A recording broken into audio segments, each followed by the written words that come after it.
we're human beings. We have a limited amount of bandwidth, to mix a metaphor. We have a limited amount of energy that we can give our time and our passion to. So I've heard of. I haven't specifically worked with players who are in that situation, but I've had players who wake up at 6 a.m., go run 6 miles for cross country, and then they'll come to us and we'll train for like almost an hour at the school, and then they'll go and at 6 in the evening they'll go for their club team and have a 2-hour long club practice, and that's all on a Thursday, and then right. And I think there's something really to be said about, can you stick with a club? Can you stick with a program for a long time? Can you create a vision for what success looks like? And that doesn't always need to be wins on the field. That's great. Every coach, every player wants to win, of course. But can you create a vision? Can you then turn around and not sell that vision, but like get people to buy in to that? That's the way I do it when I deliver a training session. Is we have one theme and one question related to that theme, and that will be the question that we talk about throughout the training session. And then behind that we have principles of play that we're trying to teach. We have a specific system and kind of curriculum, I guess you would call it, for delivering that to them. But that's kind of how we keep track of, all right, what kinds of questions are we getting our players to ask and answer? Because then they can grow.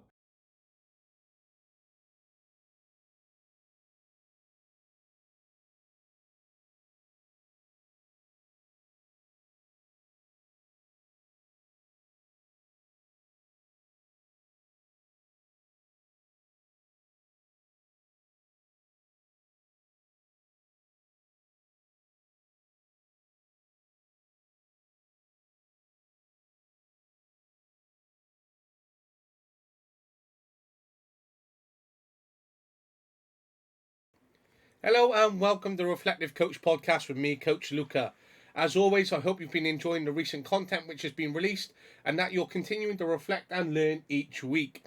As it comes towards the end of 2023, this is a great opportunity to look back upon the year that you've had, both personally and professionally, as well as what you've been doing, whether you've been coaching, teaching, whether you're a youth worker or a professional in any other kind of capacity, to reflect upon the impact that you've had and how you're going to build upon the great work you've done this year into next year.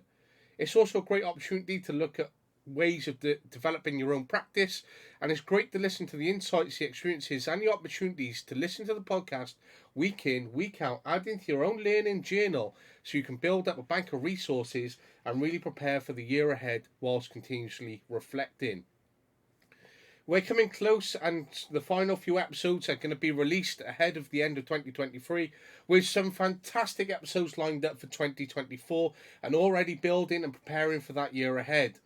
However, as we continue that build up, we have so many great insights that we must share up until the end of this year, whereby I'm so lucky to have had on so many wonderful guests and so many wonderful individuals who have really helped shape and build the podcast this year.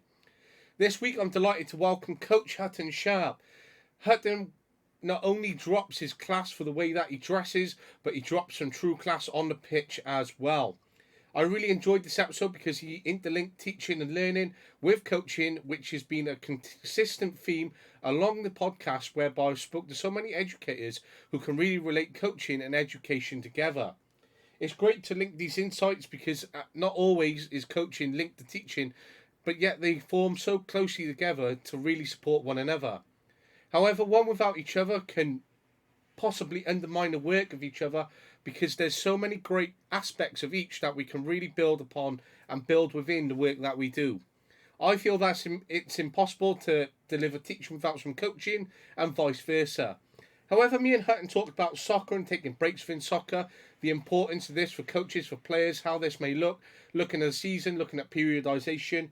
We looked at time and that passion from both a player and coach perspective, that time commitment, that outlook, that long-term perspective, the long-term vision, the short-term goals and gains, how to work with players in the short term and to really support them with their own motivations, their own growth and their development, how that interlinks with people and understanding them, how to make coaching sessions enjoyable, especially at a young age for players coming through, for players who only have that one chance to really be 13, 14, 15, 16 once, and therefore, whilst they're on that journey of that pathway to try and gain a scholarship and have those great experiences of high standards, they only get that time once. So whereby once they're 24, 25, 26 and maybe no longer part of the sport, or maybe they're developing a career elsewhere, they must really look back and go, you know what, I actually enjoy being coached by Hutton, or I enjoy being part of that program. I took this and that away.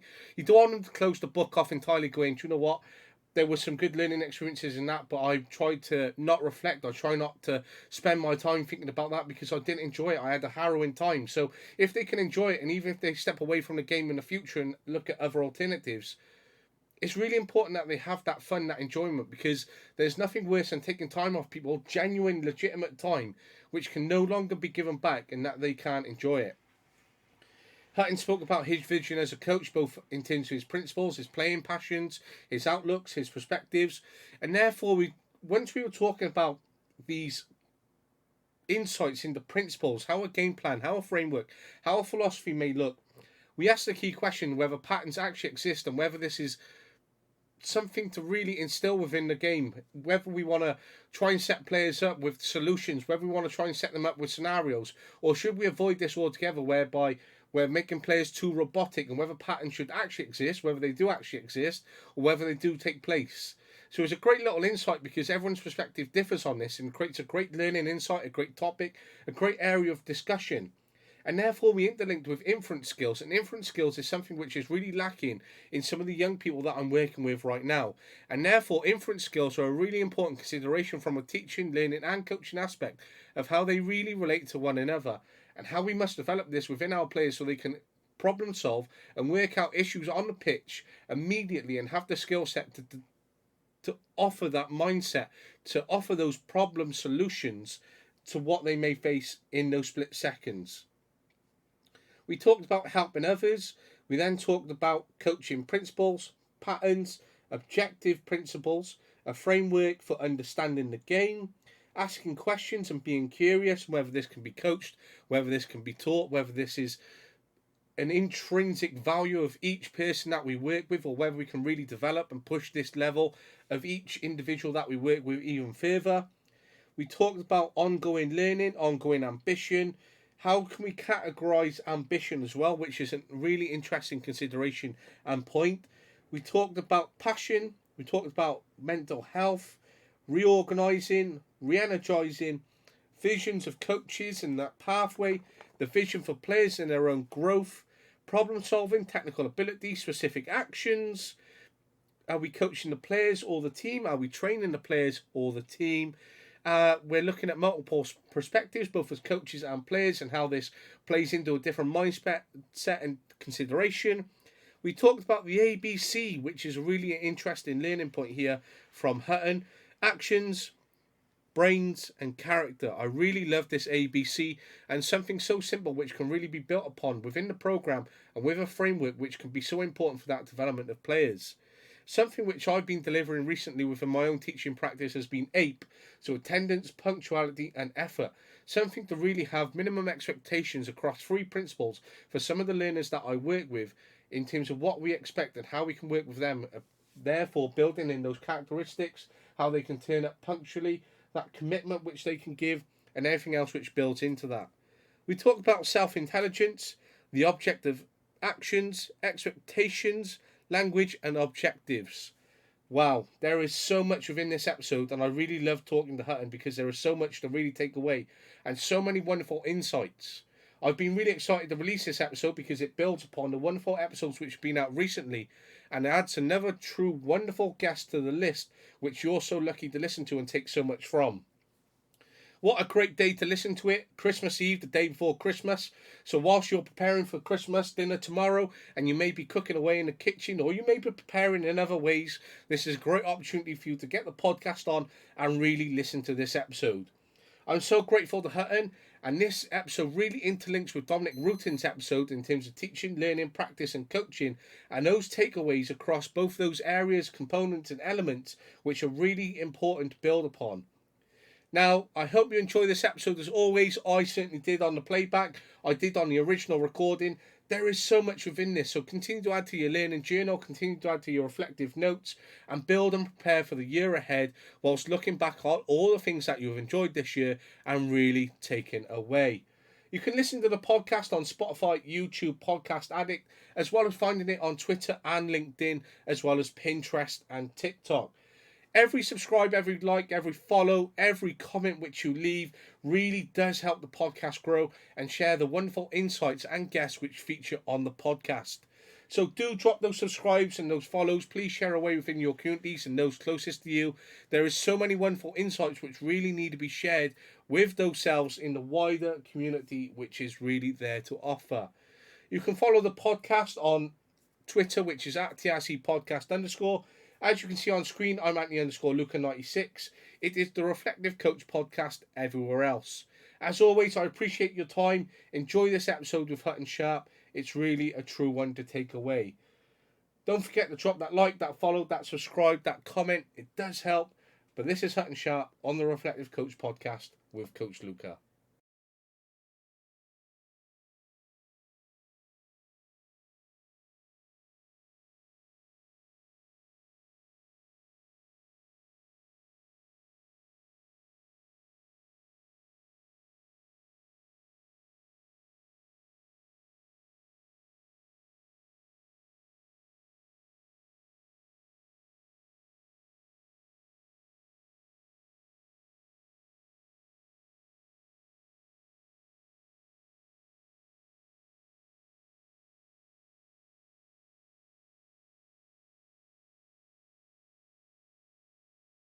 A lot of them are asking me like, Coach, what can we do? How can we get better?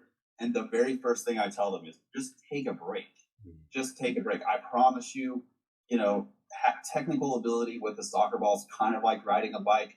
Over time, you can lose it, but over time, you'll get it back. I promise you. Like we'll help you get it back. But over the summer, take a break, rest, relax, get reset.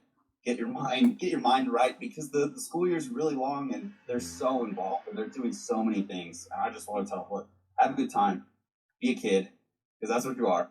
So just enjoy it and try to learn as much as you can. And then when you get to summer, take a break, go to the pool, go on a road trip with your family, get a job, do something besides soccer, and then come back, and then you'll be ready to go, and you'll have that kind of fire in you again, and just ready to learn, ready to play.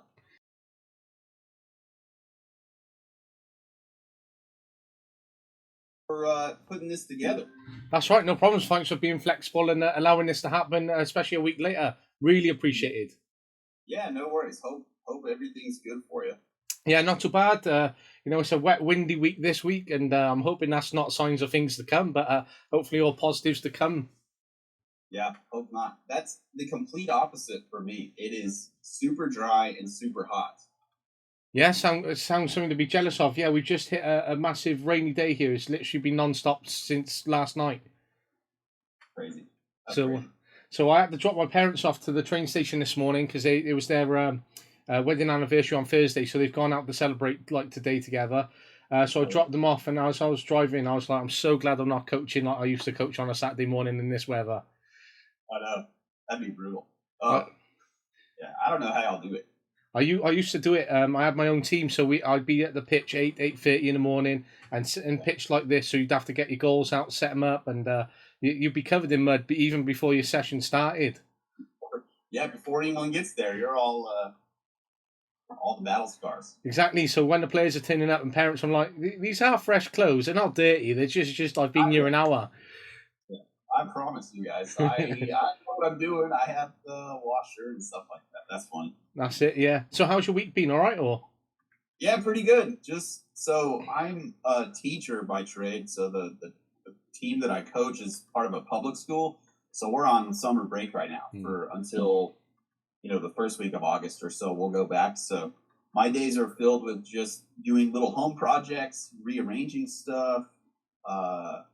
That's basically it. Hanging out with my dogs. If you hear them barking at some point in our conversation, I'm sure you will. They go wild. But man, other than that, it's just hanging out at home, spending good quality time with my wife before things kind of get crazy, and just having a good time reading good books. Sounds it, and loving life, mate, especially when it's Yeah, got to be done. yeah, yeah. That's it. Just getting some rest, recharging the old batteries. I used to have a speaking of batteries, I used to have a like college professor who would lose his mind if you said you're recharging with batteries because he'd be like, "You're not a machine. You're a human being. So treat yourself like one. Just go rest." And I was like, "Yeah, that is a pretty good little principle of life." Yeah, I love that. Little nuggets to take away and all that.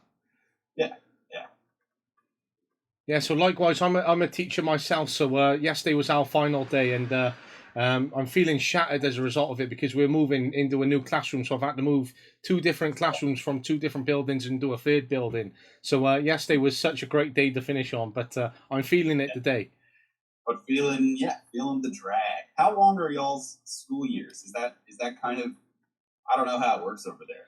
Yeah, so I was going to ask you, when do you split up? But we run from September till end of July. Now we'll be Okay, off for the rest of July now, August, and then back on the 4th of September. okay. So I guess ours is pretty similar. We go back like the middle of August, and we're done basically end of May. So it's kind of I don't know, kind of simpler, I guess, time frame. But yeah, so our summer's almost done, and yours is just beginning. Absolutely, yeah. So in terms of that summer then, how long do your kids get off? Like 8.5 weeks, 9, 10, is it? Or Yeah, it's something like, dude, I'm really bad at math off the top of my head. I think it's like 12 weeks. I think oh the wow. actual students, I think they get off like 3 full months, basically. And then the teachers, we have to spend like a week after our students leave. We spend a week, just kind of closing the school year out. And then we go back a week and a half, 2 weeks before our students come back. So we get like 8 or 9 weeks, which isn't too bad. That's enough time to really, like, we do a summer soccer camp.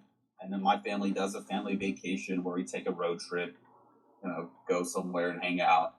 But it's a good, like, by the end of it, you're kind of like, okay, I'm ready to get back into it. I'm ready to start teaching again, ready to get uh, back on the field, start coaching again. But it's a good little time frame to get some rest. Definitely. No, it sounds incredible. 3 months off for the kids and 8 or 9 weeks for yourselves. That's an Yeah, incredible amount of time and the amount of sport and, downtime kids can have, and especially for staff as well. It's so needed. So like here in Wales, we're currently going through like a review. So our First Minister and Education Minister, they're reviewing whether they cut summer down to 4 weeks. So only August off and back at, so end of July and then up till the end of August. So we're back at the end of August. So they're looking at reducing the amount of time off during summer, and then looking at say like 2 weeks more at Christmas, and then one more week in like October, November.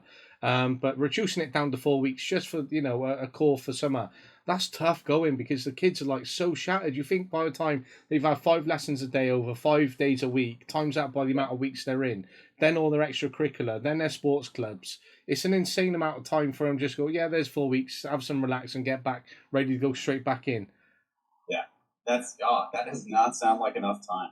I don't. Absolutely I not. mean, I don't know how it is for you guys over there, but for us over here, I've got players on my team, and so we'll train basically every day, 5 days a week for 9 months, and the amount of time that we have kind of gets constricted by a few rules and regulations, Mm. stuff like that.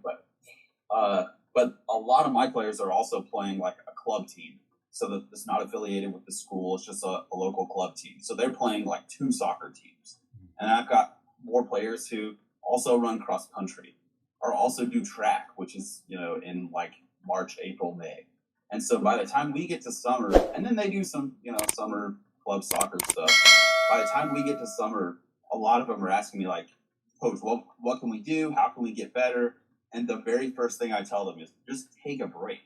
Just take a break. I promise you, technical ability with the soccer ball is kind of like riding a bike. Over time, you can lose it, but over time, you'll get it back. I promise you. Like we'll help you get it back. But over the summer, take a break, rest, relax, get reset, get your mind right, because the school year is really long and they're so involved and they're doing so many things. And I just want to tell them, look, have a good time, be a kid, because that's what you are. So just enjoy it and try to learn as much as you can. And then when you get to summer, take a break. Go to the pool, go on a road trip with your family, get a job, do something.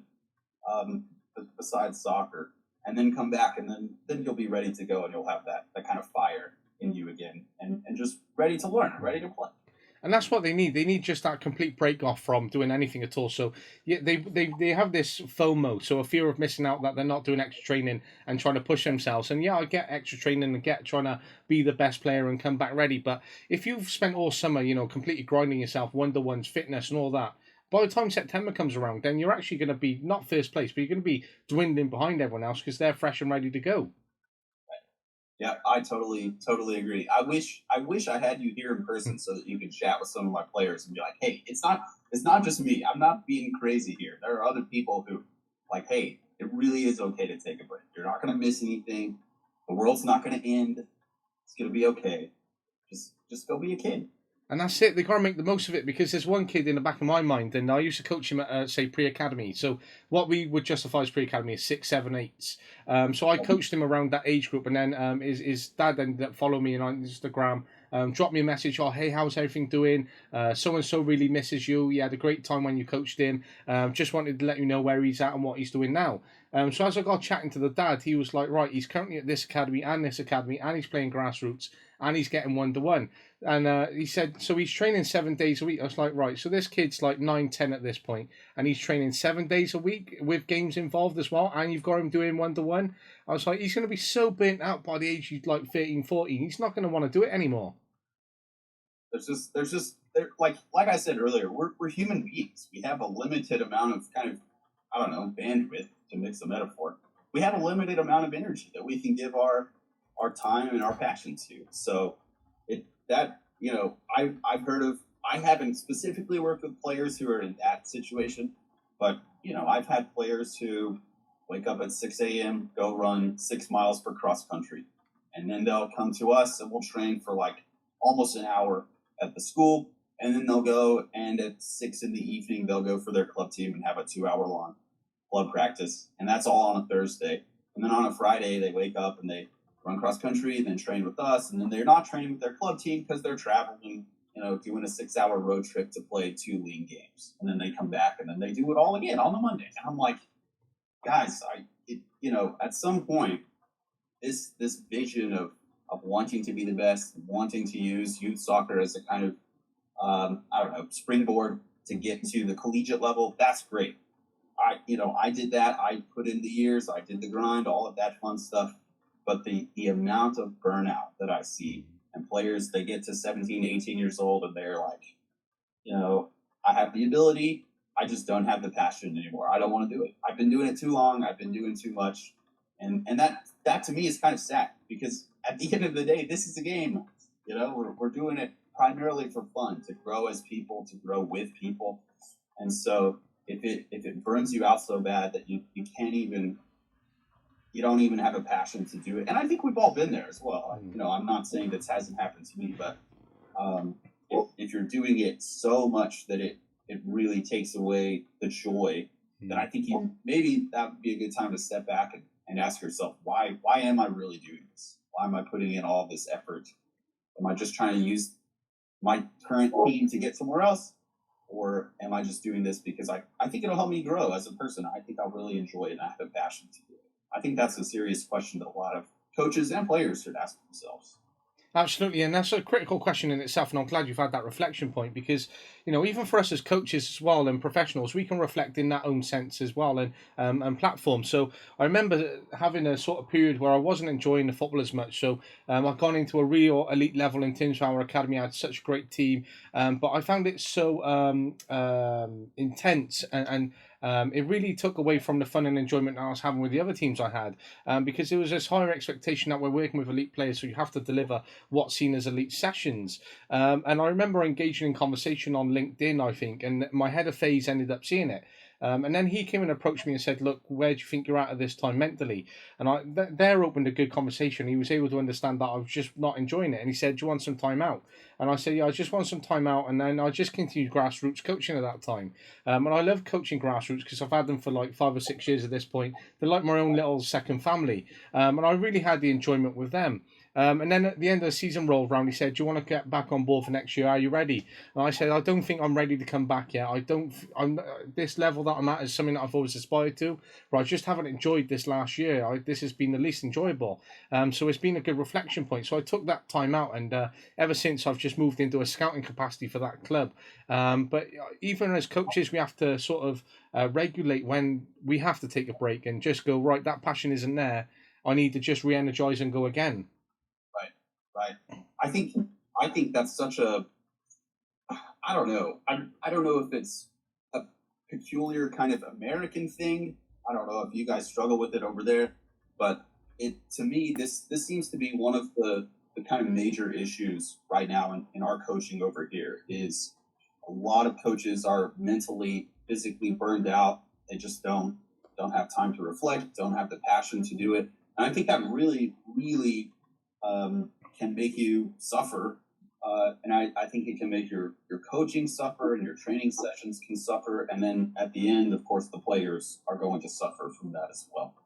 And so I think that's a serious issue is mental health and coaching and just being able to reflect and say, okay, why am I doing this?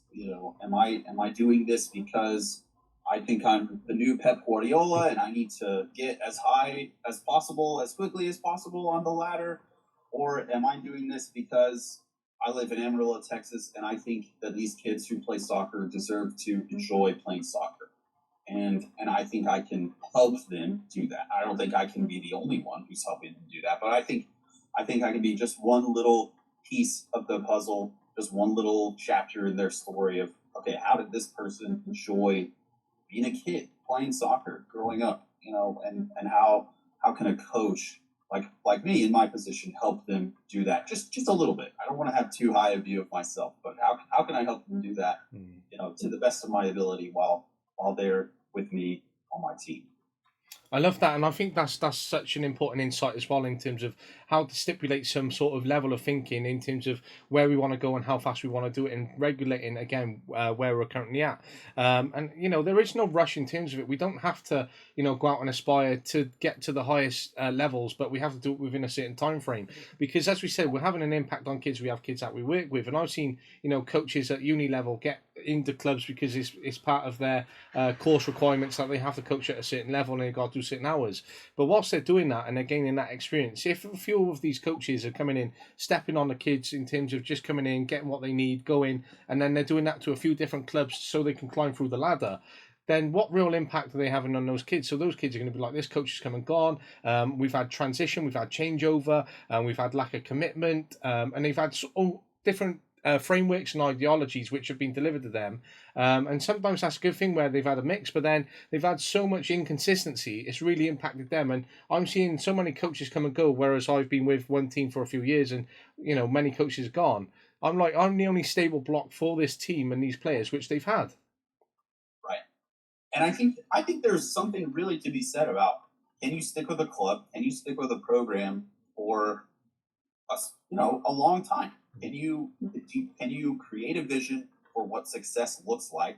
And that doesn't always need to be wins on the field. That's great. Every coach, every player wants to win, of course.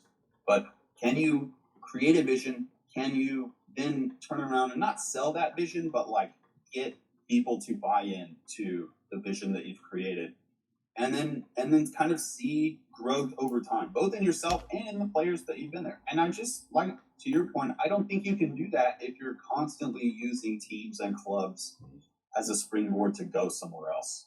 I don't think you can be there long enough to create a compelling vision, to have other people buy into it, or maybe not buy into it, maybe kind of push back in really necessary ways and challenge your own thinking, challenge your own practice. But if you're always, and I'm primarily speaking to myself here as well, because as I say this, I'm just looking back on my own history as a coach and as a player.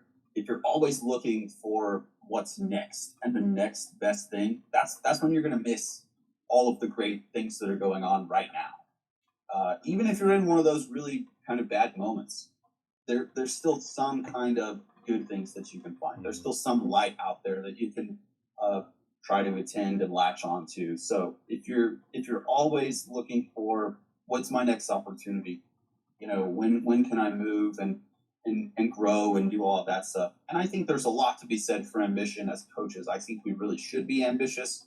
I just think that ambition needs to be like redefined or recategorized. So instead of, hey, I'm super ambitious, I'm going to go to the best possible teams at the best possible clubs, I think it needs to be, instead of that, hey, I'm super ambitious, I'm going to grow as much as I possibly can with whatever players I have in whatever context I'm in. I'm going to go out there. I'm going to learn from other coaches in my program or in my club or wherever you are. Or I'm going to find resources online and try to learn. I'm going to grow as a person, as a professional, as a coach, rather than, constantly climbing up the ladder. It can be like just kind of internal growth rather than external.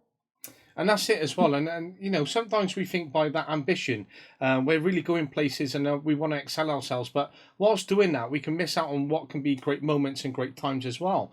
So I had spent something like 7 years with my grassroots team. So maybe maybe an equivalent of a club in America. But I spent 7 years with them, and I'm on my current B license. So I wanted to try and get to my UEFA A. So I had an opportunity whereby I stood down as chairman, head of coaching, and team manager to move across as under 19s manager to a club that was what we call platinum accredited here in Wales, which is the highest level. I thought, right, I'm under 19, so I can work with the seniors. I'm closer to working at youth level of a higher degree. I'm at a platinum club, so this could help me springboard onto the UEFA A. And even though I've never had a time frame as such, I was like, right, I've put in almost 7 years of coaching, and now I want to try and get on my A. And I feel that I've given enough loyalty and commitment to this team, and all these Saturday mornings whereby I have to make a decision for myself now at this point, because I had given so much to the team, but I was like, right, I have to try and excel myself somewhere else now and try and get on UEFA A. So I had to make a tough decision by moving to this club. And now, unfortunately, the club whereby under 19s we have transition of under 16s. Their current 16s coaches wanted to be part of the setup, but the team manager they had wanted to take over the 19s and lead on it because he had the team since under 6s. So the head of senior football was like, right, we want to bring him in. He's going to take over. I was like, okay, fair enough. I can't argue with that. Best of luck to the team. It's been great experience.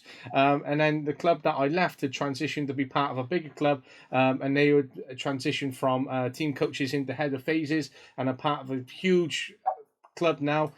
So as much as I tried to, move to excel myself, it's ended up sort of kicking me in the foot in a way because I've ended up now without a club, and my previous club have now excelled into a much bigger club. So, sometimes foresight, we can only have so much of it. But sometimes, as you say there, you might miss out on what the better moments might be by trying to springboard yourself somewhere else. Yeah, absolutely. Absolutely. Of course, and the same can be said for players, because as we see with youth players, they're trying to get into college level, they're trying to gain these scholarships, they're pushing themselves, but they're missing out on being kids, missing out on relationships, missing out on say just the parties or going out and having dinners. They're pushing themselves so much, and they're like, I can't go out today, I've got this, or I can't go out tonight because of this, and sometimes that's a good commitment, but then it's hard because you look at these kids get older and you look back, you're like, right, they've been released or they didn't gain that scholarship, but they've missed out on all these moments as well. And it's so hard. So part of my philosophy is I want to give as much as the kids off the field and give them those memories. So at least if they don't get the scholarship, they can look back and go, do you know what? I actually really enjoyed that time of my life. Yeah, that's us. And in our program, that's our philosophy as well. That's my philosophy, just in general. Is, and I know I've already said this a few times in this conversation, but like, the team that I coach, they're basically 14 to 18-year-old girls, and I just, dude, they're kids, and that's what I want to tell them. That's what I want to tell their parents. Is, hey, these are kids. It is okay to let them be a kid. They're not going to be perfect. They're constantly going to make mistakes, both on the soccer field and off of it. And like, here's a good kind of story. So at the beginning of summer, I get a call from one of the best parents that I have on my team. She's great. She wants what's best for her kid, constantly wants to be involved and help us out however we can be. But she was concerned about, hey, I need a bunch of drills and stuff for my player to do over the summer, because she's not going to be training with her club team. Obviously, school is out, so she's not going to be training with us at the school. And I just said, look, I've got something that I can send to your player. I hope, as much as possible, if she wants to, she can go out and kind of go through these exercises and activities. But also, it's summertime. It's a really good time for just letting them be a kid. Let her go to camp and not feel guilty that she didn't bring her soccer ball. Just let her go for a couple weeks and have a lot of good times in a different context. Let her make, like you're saying, let her make those good memories of just being a kid and having fun, and not having all of the weight of the world and the weight of really heavy expectations on their shoulders. I think there's a lot of, I hope there's a lot of wisdom in that. I absolutely agree, and just on the flip side of that, and thinking of coaches and people in lives like ourselves, before we got this coaching journey, we're committed to it. We want to grow. We want to try and get on these licenses. We want these positions, and whilst doing that, we can miss out on being 21, 22, 23, and so on. So now I'm 26. I'm like, I gave all that commitment to my team, and some of it's appreciated, some of it's not. But I done it because I wanted to give back to the kids, and I know I'll always take that away. But whilst doing that, some of the things that I've missed out on, such as my own dad's graduation, do the players on that night remember the fact that I gave up that night, and do all the staff that I work with remember? And the answer is probably not, because all those staff that I work with have moved on, and most of the players have.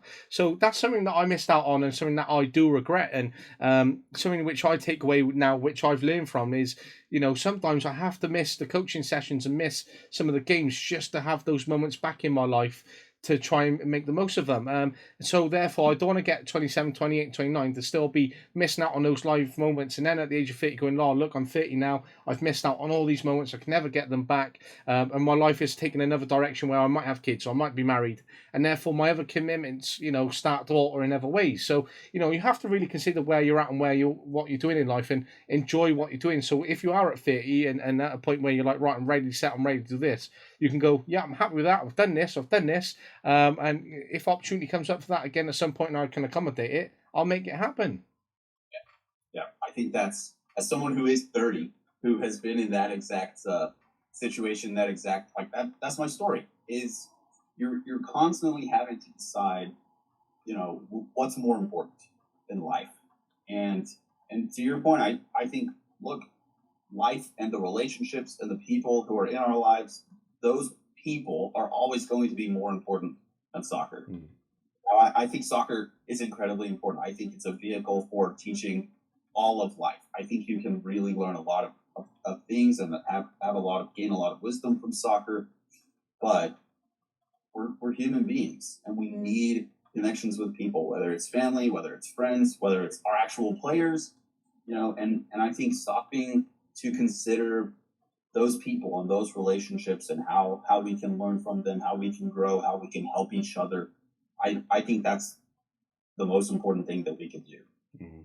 I love that, and I think that's so important in terms of helping each other, and working things out, to really try and come to those decisions, or give advice in terms of that, because as much as we want to foresee life and we want to try and get to those answers and work out what the big picture is, we don't have those answers, and sometimes then it leads us into an array and deep areas where we start to question ourselves, our existence, and maybe then our commitment to what soccer is. But by enjoying it and just sometimes switching off and going, yeah, there's more than soccer. And again, at that point where I decided to have that year out, I was like, yeah, there's more to life than just academy coaching. Sometimes we have to make those harsher decisions for the long-term benefit of ourselves. Yeah, I totally agree. And in terms of that then, so as part of your, you're a teacher by trade, you do coaching alongside it. Is that coaching side part of, say, like a contract or a commitment that the high school expect of you, or is that something extra that you pick up? So in my situation, it's part of the contract. So it's kind of written in that, Hutton Sharp is a teacher / coach. And there's kind of, technical details about that, but they're not really important. But yeah, it's just part of the yearly contract I get from the school. Mm-hmm. Is I have dual, teaching and coaching responsibilities. So that I think it's a really unique. I love it. It's my dream job. I'm having a great time here. I will probably stay here and teach and coach at the school that I'm teaching and coaching at for until they run me off, because I'm just having a great time doing it. But it's kind of a unique, I don't know, situation, because it's a little bit different than club soccer. I'm sure over there you guys have some equivalent. I'm just not sure what it's called, but so we're a public school, so basically everybody who lives in the area goes to our school, and if they want to play soccer, we try to find a place for them. And we've got, I don't know, we've got people who 17, 18-year-olds currently who probably are already ready to make the jump and go play at the collegiate level. Like, we have some tremendous soccer players, all the way down to players who've never touched a soccer ball before, hardly know what soccer even is, and they just kind of sign up because they're like, well, I need a physical education credit, so soccer sounds like a good place to do that. So we've got like the whole spectrum of really talented soccer players on one hand to players who've never played before on the other hand. And because we're a public school, my view of that, my philosophy of that is I'm really going to lean heavily into the teaching and learning side of the game. So with club soccer, which would be the kind of other major context, you don't necessarily have to do that. Like, I've been a club coach before, and it's just a little different. And in general, club soccer is a little bit higher caliber in terms of coaches, in terms of the players overall. But over there, you don't necessarily need to lean into the teaching and learning aspect. But since I'm employed by a school district, and work at a school teaching and coaching student athletes, I really want to emphasize teaching and learning. So I constantly try to teach things about the game, or teach things about life, or I'm an English teacher in the classroom, so we're constantly learning how to look for themes and analyze things and break things down into their parts. And I think there's a lot of wisdom in that even soccer players can try to take away. But that's just kind of my unique context. Is I get the wonderful privilege and opportunity of trying to teach players how to, learn and grow as people and players, and really just to enjoy playing soccer. I love that, and I think I'm quite lucky whereby I can work in a school, and then I go and coach at, say, a club level. So at club level, they'll have head of education. So the head of education will have a purpose of getting the scholars through their typical English, maths, and then another qualification such as BTEC Sport Level 3, for example. So they leave with a certain amount of qualifications, and then they might have an experience of doing like a Duke of Edinburgh scheme. So that's like a funded scheme from like the royal family over here. And that's just the typical how they get them through in teaching. But they won't have a huge impact on teaching and learning in terms of the curriculum of like the academy and what the players go through. But where I'm lucky and I'm a teacher and I'm able to go into that club level and I work with players, I'm like, what can I do with teaching and learning that I can combine within the curriculum that allows them to have that game knowledge and that intelligence, which they can take a little bit further whilst those life skills, and give them opportunities to, problem solve, critically analyze, utilize things such as inference skills, and all the things that they could be lacking. So we might be looking at, say, a problem solving situation whereby we're transitioning from a bigger pitch to a smaller pitch because we're overloading players, and we want them to work out how they could break out and then expand the pitch so then they can respond on a counter attack, for example, and that some players might not problem solve and they might automatically go, right, big pitch, small pitch, get the ball back, go and score. Whereas I'm like, right, I actually want to work out what the process is within that. So you're critically thinking, then you're critically analysing, right, I got the ball here, how could I utilise my teammate to come in and receive the ball off me so I can get out and break away. And sometimes we're trying to push players in terms of that curriculum and what we're doing, but then I want them to go out out and seek the themes. I want them to go out and problem solve. I want them to critically analyse. And then when they're asking questions or not asking questions, I want them to come and ask them. And I want them to ask more about the game so they can take a lot away. So with my players, I want them to learn asking as many questions is something which is a great importance to their learning and how that could really provide scope. So I'm quite lucky where I'm able to combine the both, and where you're doing the same. I think that's a really important aspect to really take the game forward in terms of how the game is moving forward and the intelligence which is going to be fed into the game and where it's going. Yeah, I think over here, speaking of asking questions, I think that's something that American coaches specifically could do a way better job of.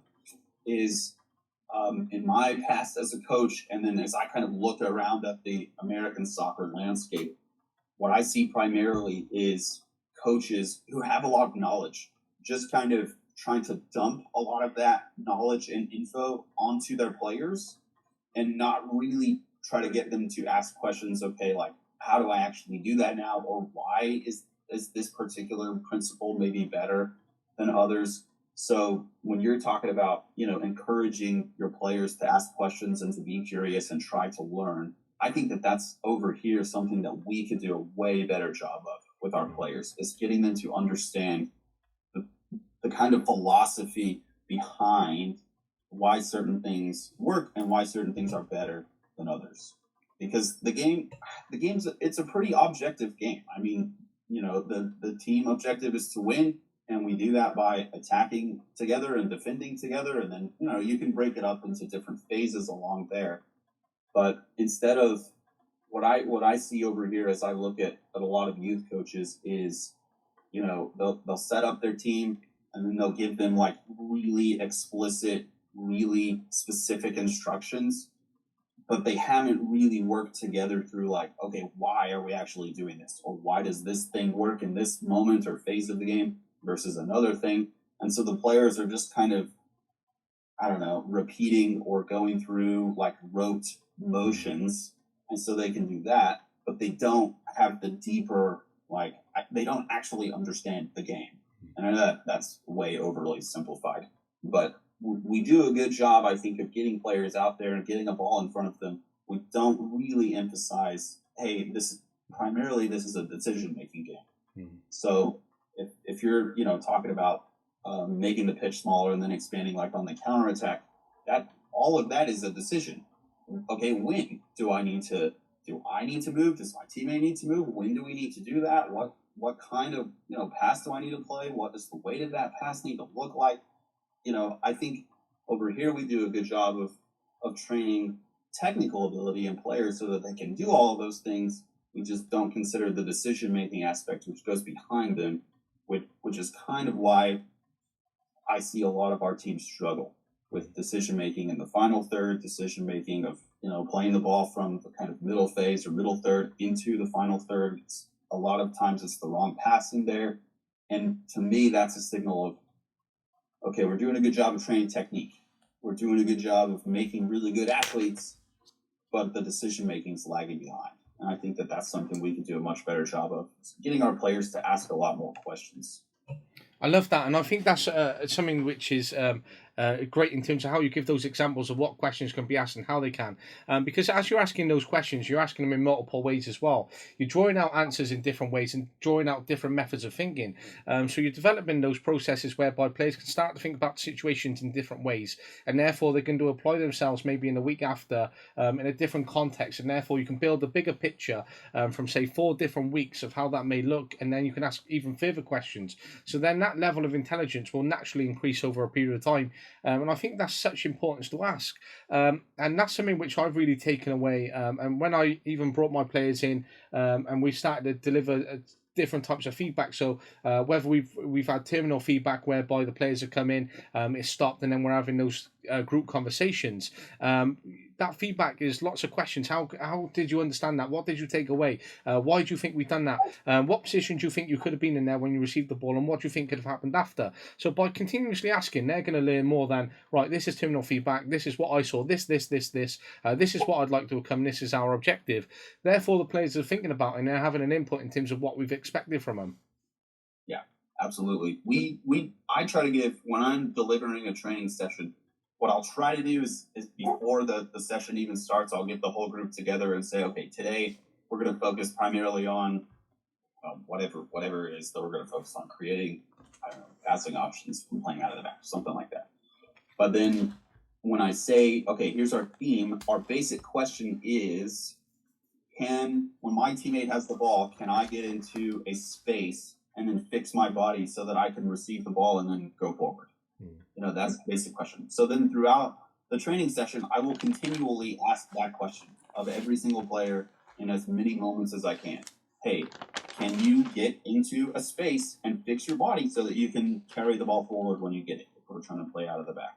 And then, as soon as it starts to break down, because it will, because they're kids, because they're not pros, and even the pros, it's going to break down for them as well. When it breaks down, we stop it and we say, okay, obviously that broke down. You took a bad touch. It went over your head.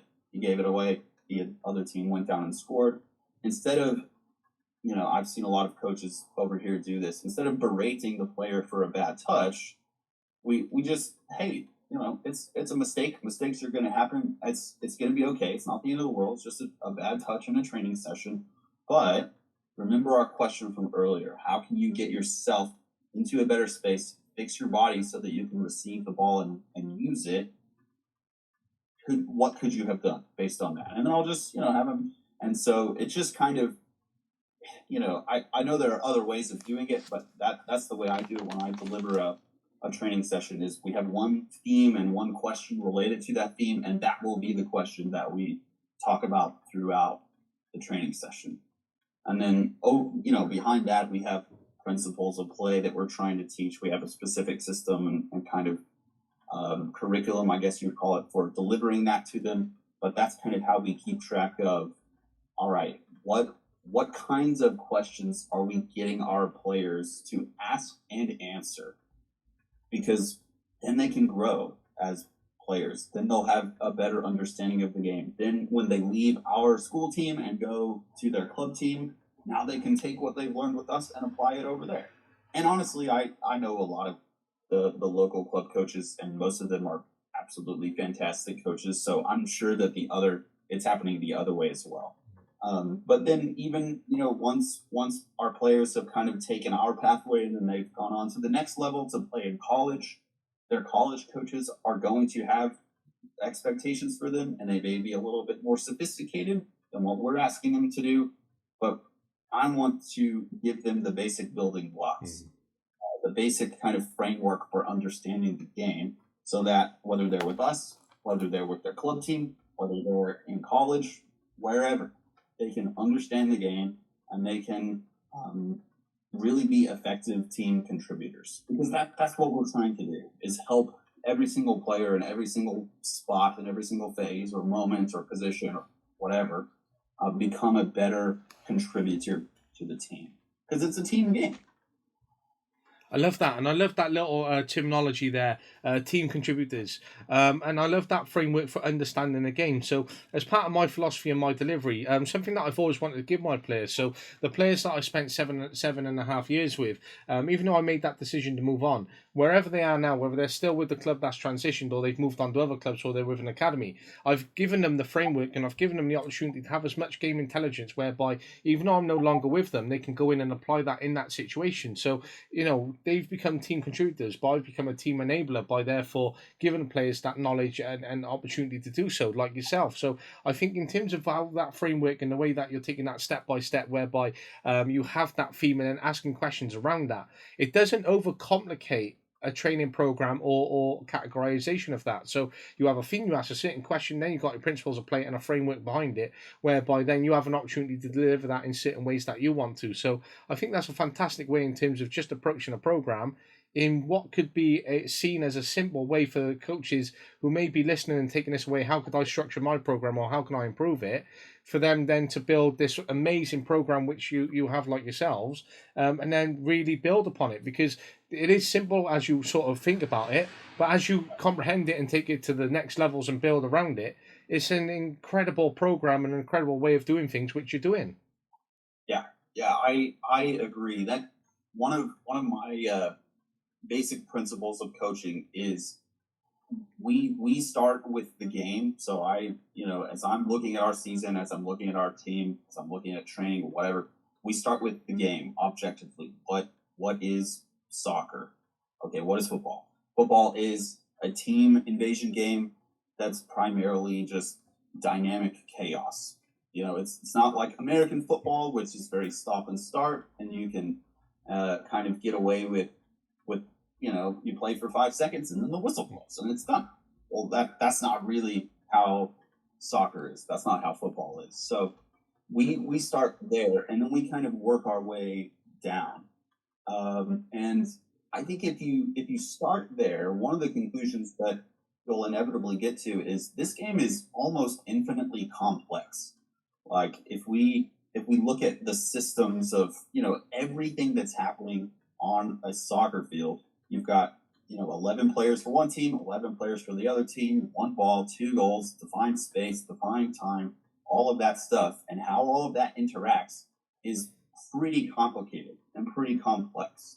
So as a coach, my vision is, okay, how can I take the intrinsic complexity of the game and how complicated it can be sometimes and not make it simpler, but just communicate the principles for understanding the game in a simple way so that my players can then understand how complicated and complex the game really is.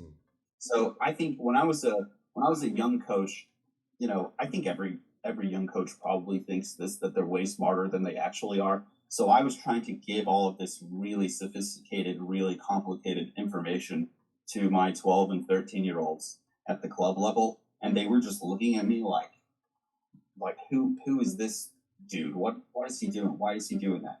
And as I reflected on that, I started to think, okay, there's got to be a better way for actually teaching the complexity of the game.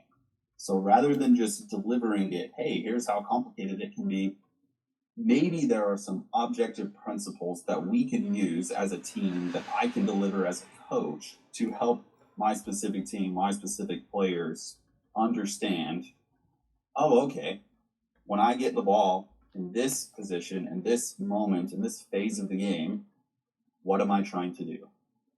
So we have a principle for that. And we can go more into this if you want, but that's the way that I kind of look at it. How can I give my team principles so that they can all be on the same page in what we're trying to do in any given moment, in any given phase, in any given position, without giving them like a specific pattern. Okay, our left midfield player needs to check back to the ball if our left back has it, and our number 10 needs to run into the half space there, and our number 9 needs to be prepared to chase the ball to the corner flag if it gets lifted over the top. Like, we don't work on patterns like that at all. We use just principles. Okay, in this moment, if our left back has the ball and they don't have any pressure, what we're really trying to do in that moment as we play out of the back is dribble so that we can get the ball into the middle phase of the game under control. So if we can do that by dribbling, then yeah, let's do it. If we can do that by passing forward, then let's do that. If we can't dribble or pass forward, okay, maybe now we need to go backwards to one of our center backs. Maybe we need to go all the way back to our goalkeeper so we can kind of reset. So we just give our players principles so that they can make their own decisions in any given moment in the game. I don't ever want to be over here. There's kind of a debate about, being a joystick coach, controlling the, micro actions of all of your players and stuff like that. I think there are really talented coaches who do that with their players, to be honest with you. But that's not the way that I want to be much more, hey, I want to give you the principles so that you can take those principles wherever you go. And so that while you're here, we can all be on the same page about what we're doing. I think that's such a great insight in terms of your principles as well as your framework, in terms of breaking down how you think about and approach the game as well as coaching itself. So I really appreciate that insight, and I think that's fantastic to really take away and really reflect upon. And there's so many, different notes and minutes which I took away there, because as I listen back to that and I really pull out more of what you said, as I'm able to, really digest that, I think there's so much within that, and that touching upon those principles and how you break them down, and then building upon how you deliver that to your players, can really reflect upon a real streamlined way of doing things whereby they can understand the game without having to overcomplicate it and trying to get too much in. Because as you said, sometimes as coaches we think we can go in and deliver so much and be the most knowledgeable coach out there. I remember taking one of my grassroots teams up to Swansea City. I'm like, right, if I coach my team and I impress tonight, Swansea City can offer me a coaching job. Now looking back, I was so like, what was I even thinking at that point? But I will openly admit, like, I'm not the biggest tactician out there. I'm not, the next Pep Guardiola, but I can get players where they need to be. I can help youth players. I really stimulate them, and that's not to blow my own trumpet. I just know what my core skills are. So if I'm good at that, but I lack on technical and lack on tactical, then how could I really develop that tactical side of the game to really elevate to the next level? And that's all part of that CBD and learning, and then learning from people like yourselves about how we can, review programs, how we can look at delivery, what our framework is, and not overcomplicating those principles. And I love that you touched on patterns, because it was actually in the back of my mind that I was going to pull that out at some point. And I remember speaking to a Belgian coach once, and he took over a job in England, and we were having a discussion about teams and setting things up in terms of a program. And he said there was no such things as patterns. He never absolutely believed in them. He said you're never going to create two of the same passes, so therefore patterns don't exist. And that's something that stuck with me ever since. And I've always questioned that in myself: is do patterns ever really exist in the game of football? So whilst you touch upon it there, that you don't give patterns to your players or have that expectation, that you have principles that you build upon, I think that gives a true reflection upon whether patterns do actually exist within the game of soccer/football. Yeah, I think that's a great question. I think that's a great insight from that coach.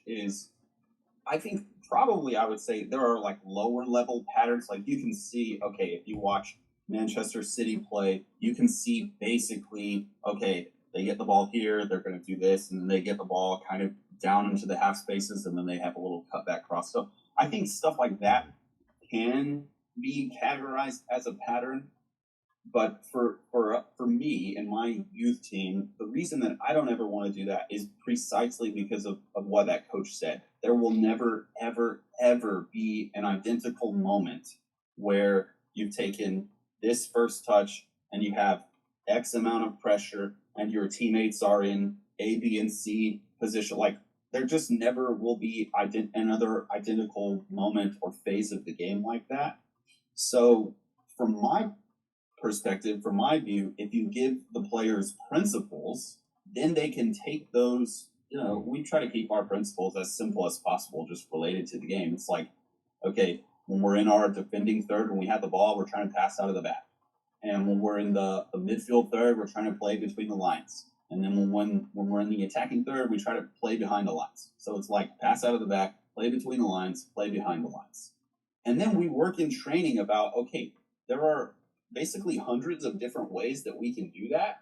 And I'm not going to give you one or two or three or four or five. I'm going to give you the principles behind how are we trying to do those objective things so that in any given moment, you and your teammates can succeed with what we're trying to do and how we're trying to play. And that's always going to look different because, like I said earlier, soccer is a very complex, very complicated game. But if you can give your players those simple principles, and then I think it's really important to actually train those simple principles in a training session and make sure that your players really do understand them and that they're learning and growing. Once that has happened, then I think looking at it happen on the field in a game, that's like the height of coaching. Watching the players enjoy themselves, be super creative within those principles and how they apply them, how they decide to do any given soccer action at any given moment. That's super fun to watch. All of these principles that we've been training and applying in our sessions actually happen, on a Friday night game under the lights. We play in the winter, so it's freezing cold, but it's otherwise super fun to watch. So, and again, I think that's such a brilliant insight in terms of your principles and what you're able to do and how you enable your players as well. Because, those patterns, and that's something which I've always thought upon, do they actually really exist? And I love that you said about low level patterns, because if we're seeing teams whereby they consistently play out from the back, for example, and they've done that over a period of 6 or 7 games, then they do have a pattern. So therefore, if I'm analysing that game to set my team up, then I'm going to be like, right, how can I reduce them from playing out the back to then counter attack, or break down their playing out from the back so we can get the ball and try and score. So I think there is low level at some points, but sometimes whereby we have these patterns, then they're sometimes good in terms of what we expect from players. So once they arrive, they do this. Then we build into our warm up. So then this is the pattern of expectation in and around training. But whereby we have patterns then in terms of play, we're then limiting players because they're not thinking critically, they're not problem solving, and they're becoming robotic to the pattern that we've instilled. So suddenly we take this player out, we put them into a different system, and they're like, oh, hang on, how can I actually work this out? And they're limited because they're used to the patterns that are used to the framework and style that they play within. Yeah, exactly. I think as a player myself, back in the day, that's something I experienced. Is I had coaches who were very well meaning that basically gave us specific patterns to do, and our team was, we were fine at doing those patterns. We were reasonably successful, but then, once you move to a higher level team, or once you continue to grow in age, all of a sudden a little bit more tactical sophistication from the opponents means that they can see this pattern that you're trying to do every single time. They notice that you're trying to do that, and then they can just block it from happening. And then all of a sudden it's, okay, if I, get the ball as a left back, I'm supposed to play it to my left midfield player who's checking back. But, the right-sided forward on the other team is shading and blocking that passing lane. All of a sudden I can't do that anymore. Now what? Oh, because I didn't know what to do, and because I hesitated, all the space is gone. They've closed it down. They've stolen the ball. They're in behind. Now they're going to score a goal. And I just think that there's, like I said, I'm not trying to disparage coaches that give, these kind of higher level patterns. Hey, every single time we get the ball, we're going to do X, Y, and Z. I don't want to disparage those kinds of coaches. I would just say, in my view, my philosophy, that's not the thing, that's not the way that I feel best prepares the players for actually what's happening in the game and what's going on. And I completely agree there as well. And I think, again, once you look at that level of sophistication, if you have a coach who may be at a point of working with these players, he might be thinking, right, how can I get these players to have a successful season whereby they win X amount of games, and therefore I'm able then to transition them on, or they're going to be at another point where they're going to be at another coach. So if we say like they got a low level score coach, which is, primary school age up to the age of 12, then we got a secondary, say 13 to 16, then we got college, say 17 to 20. Then realistically, over the set 3 of coaches, what he might do at primary school coach, he might have a different framework to the next 2 coaches. He might be going, right, I want the success to be, how can this look in terms of winning, and how can I set players up to do so? But whilst doing that, he might then have a pattern, a style of play whereby he has very successful ways of doing things. So those teams are successful, thereby they win games, and then they move on to the next coach. And that sophistication changes. And therefore you're looking at the next level with the middle school coach, whereby he's reviewing the system of plays and the way that players are thinking. But they're not used to it because they've been limited to patterns because of the way that the team was set up at low level. So I think it's really important for coaches to try and look at ways they can develop players in terms of their game intelligence and their game knowledge, tactical appreciation, sophistication, whereby it can really take up the next level of standardized coaching to sophisticated and complex coaching, whereby they can really instill types of questioning. They can help develop a framework, develop a mindset, develop those principles into something extra, whereby the players can take it into their own stride and problem solve. Yeah, absolutely. I think that's a major problem over here. And on this context, in this conversation, it's probably not the best time for me to talk about, why the U.S. men's and women's national teams are struggling occasionally. But I think if you take that basic idea of what you were talking about, a lower age group coach basically sets their team up to win, and they're really successful when they're 6, 7, 8. So over here, that would be, hey, we've got one kid who's really technical and really a lot more athletic than basically every other kid. So let's just get that kid the ball. and he'll score 14 goals. Or hold on just a second. No problem. So it basically becomes, hey, when you're 6, 7, 8, 9, 10 years old, we're really going to emphasize like individual technical ability, which is fine. That's a great foundation phase thing to do. But as you get to be 11, 12, 13, as we're growing, as half the kids have hit puberty and are starting to mature and half the kids haven't, you can really tell, okay, now we're going to emphasize general athleticism because most athletic kids are going to help us win the game. So let's stick the fast kid up top, and we're not even going to try to do any build-up play or combination play. We're not going to try to play through midfield at all. Every single player, when you get the ball, just hit it over the top, let the fast kid run onto it, and we're going to win every game, 5-0, because they can't catch him because he's super fast. And I think, over here, as the players get older and as things get a little bit more sophisticated, so for me, we played a team this previous year in our season, pretty early on in the season. It was our 4th or 5th game. And I knew their basic kind of lower level pattern. They're super direct tactically. They don't try to pass out of the back at all. They don't try to play through midfield. They don't try to play it out wide. They literally just kick it forward straight down the middle, basically every time. So what I did was just, we played a 4-2-3-1 kind of system or formation in that game. And I just said, okay, my 2 center backs, I want you to drop super deep. And our double pivot right in front, I want you to drop super deep. And between the 4 of you, you're going to win every single ball and every single second ball. And then we're just going to play out of the back. And that's what we did. And we totally and completely dominated that team and won the game.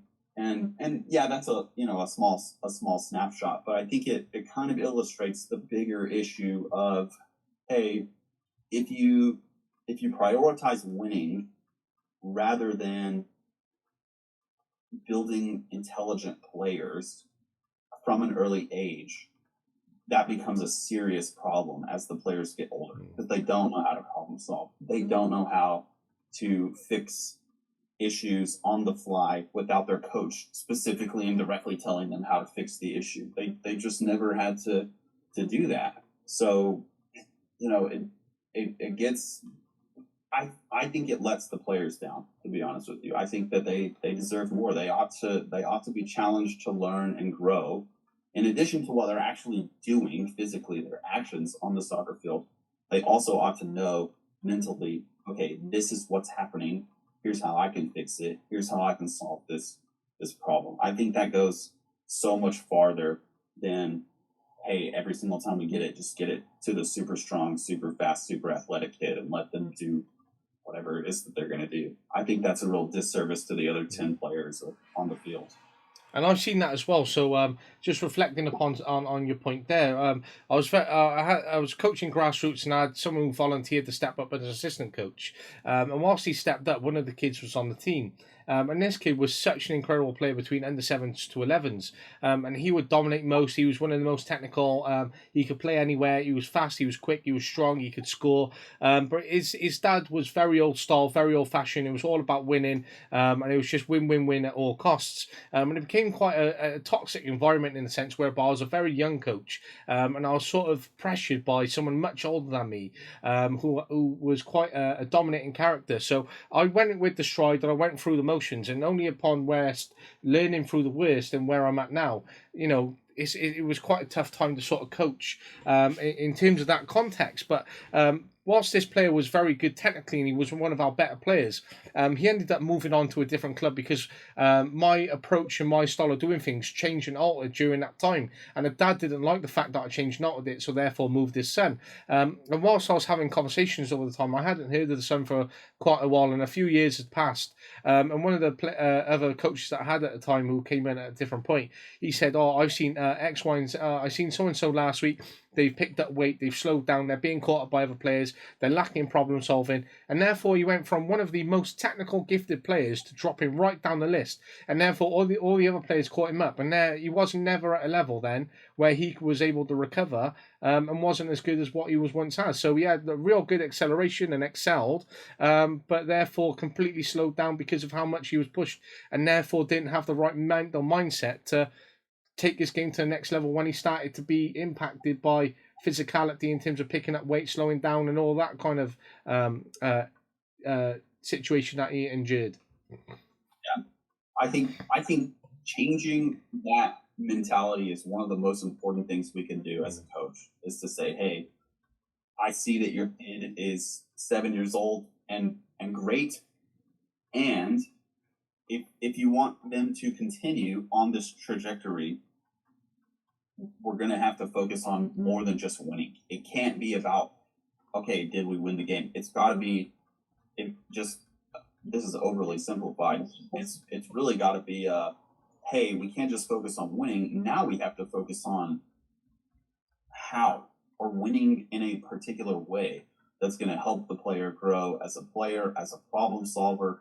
And I think over here, the issue is we're just focused on winning, because that's what's readily obvious. It's really easy to tell. Oh, did we win? Yeah, we won 2-1, or no, we lost 0-3, whatever. And that's what the parents can see. That's what the players can see. That's really obvious. But giving these principles or categories to the players, to the parents, of saying, hey, it's not just about winning. It's about winning in a specific way so that we can help your player grow and learn and really enjoy playing soccer, so that when they're not here anymore, they can continue on that upward trajectory.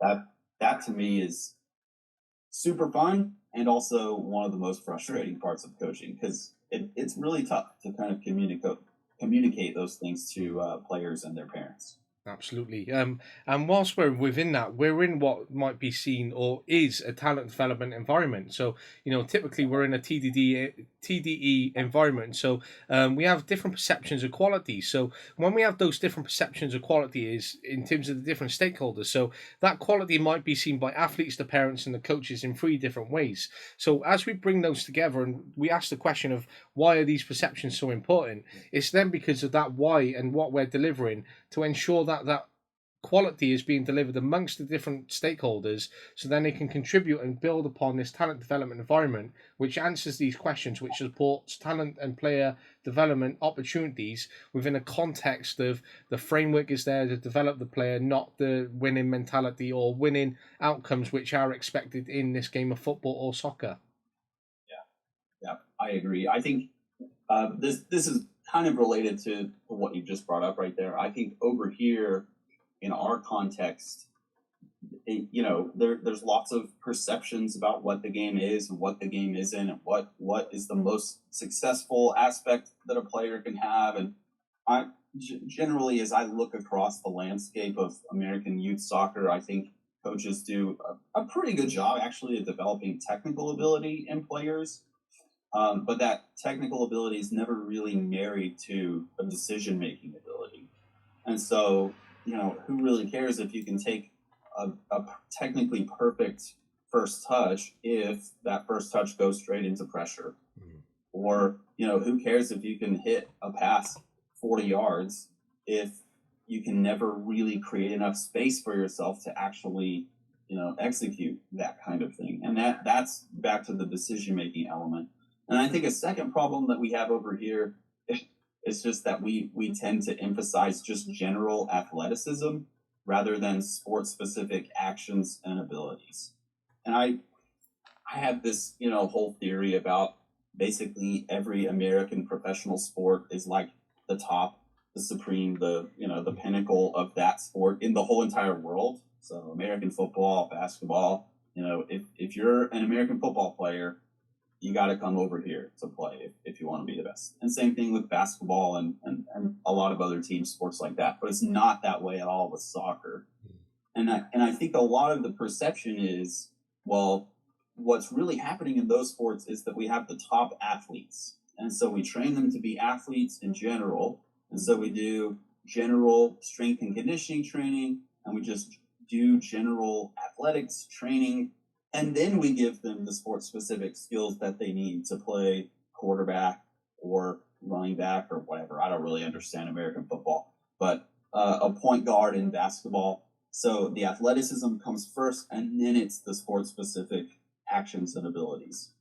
I don't actually think that's what's happening in those sports, But I think that's the perception. And so when we take that perception and then apply it to soccer, it's, well, we got to train general athletes first, and then we'll give them the soccer specific actions and abilities. So one story I would use to illustrate this is a couple of years ago at my school, we had an athletic trainer who was just, taping someone's ankle or something. And I happened to walk in there, and this was when I barely, I was on like day 2 of coaching my soccer team. And the athletic trainer goes, "Hey, the volleyball team is making their final cuts today. So probably you should stick around and catch some of those girls who've been cut from the volleyball team and take them, straight over to soccer." And the assumption is, well, if they're athletic enough to, get cut from the volleyball team, then they're athletic enough to play soccer as well. And I constantly think about that because I really do think that's the perception is if you're generally an athlete, then you can basically play any sport at any level. And I don't think that's true for basically any sport, and especially not for soccer, which has such a specific kind of skill set. I don't think that's true, but I really do think that that's the perception. And so that also bleeds down into youth development and youth coaching and youth training. So I really do believe this. If you went to most youth coaches in America and said, "Hey, do you train the players or the team primarily?" I think most of them would say the players. And I would say, if you look at their training session, you can see that that's true. They've got a lot of individual technical things going on, a lot of drill based, a lot of lines, and most of the focus is on improving the individual players.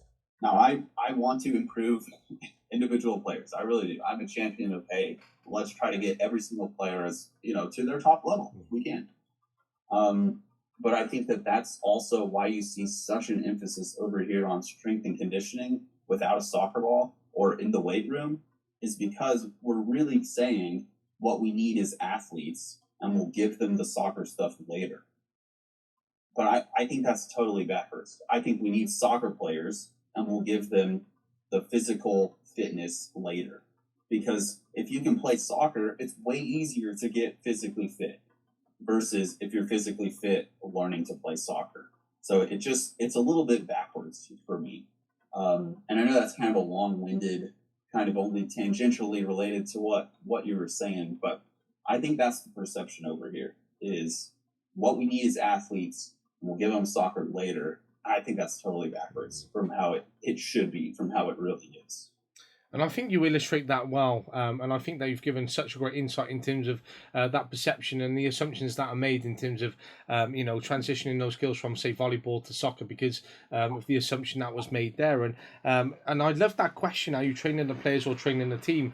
And I think that creates a strong balance then, or a strong opportunity whereby you have to look at the team in that framework which you're doing. And then the opportunity to do one-to-one and then athleticism to develop that athlete development in terms of their physicality, etc. So, there is a right purpose and a right balance behind it. And it sounds like you're doing exactly the right thing behind that and flipping that on its head, whereby it's usually the other way around.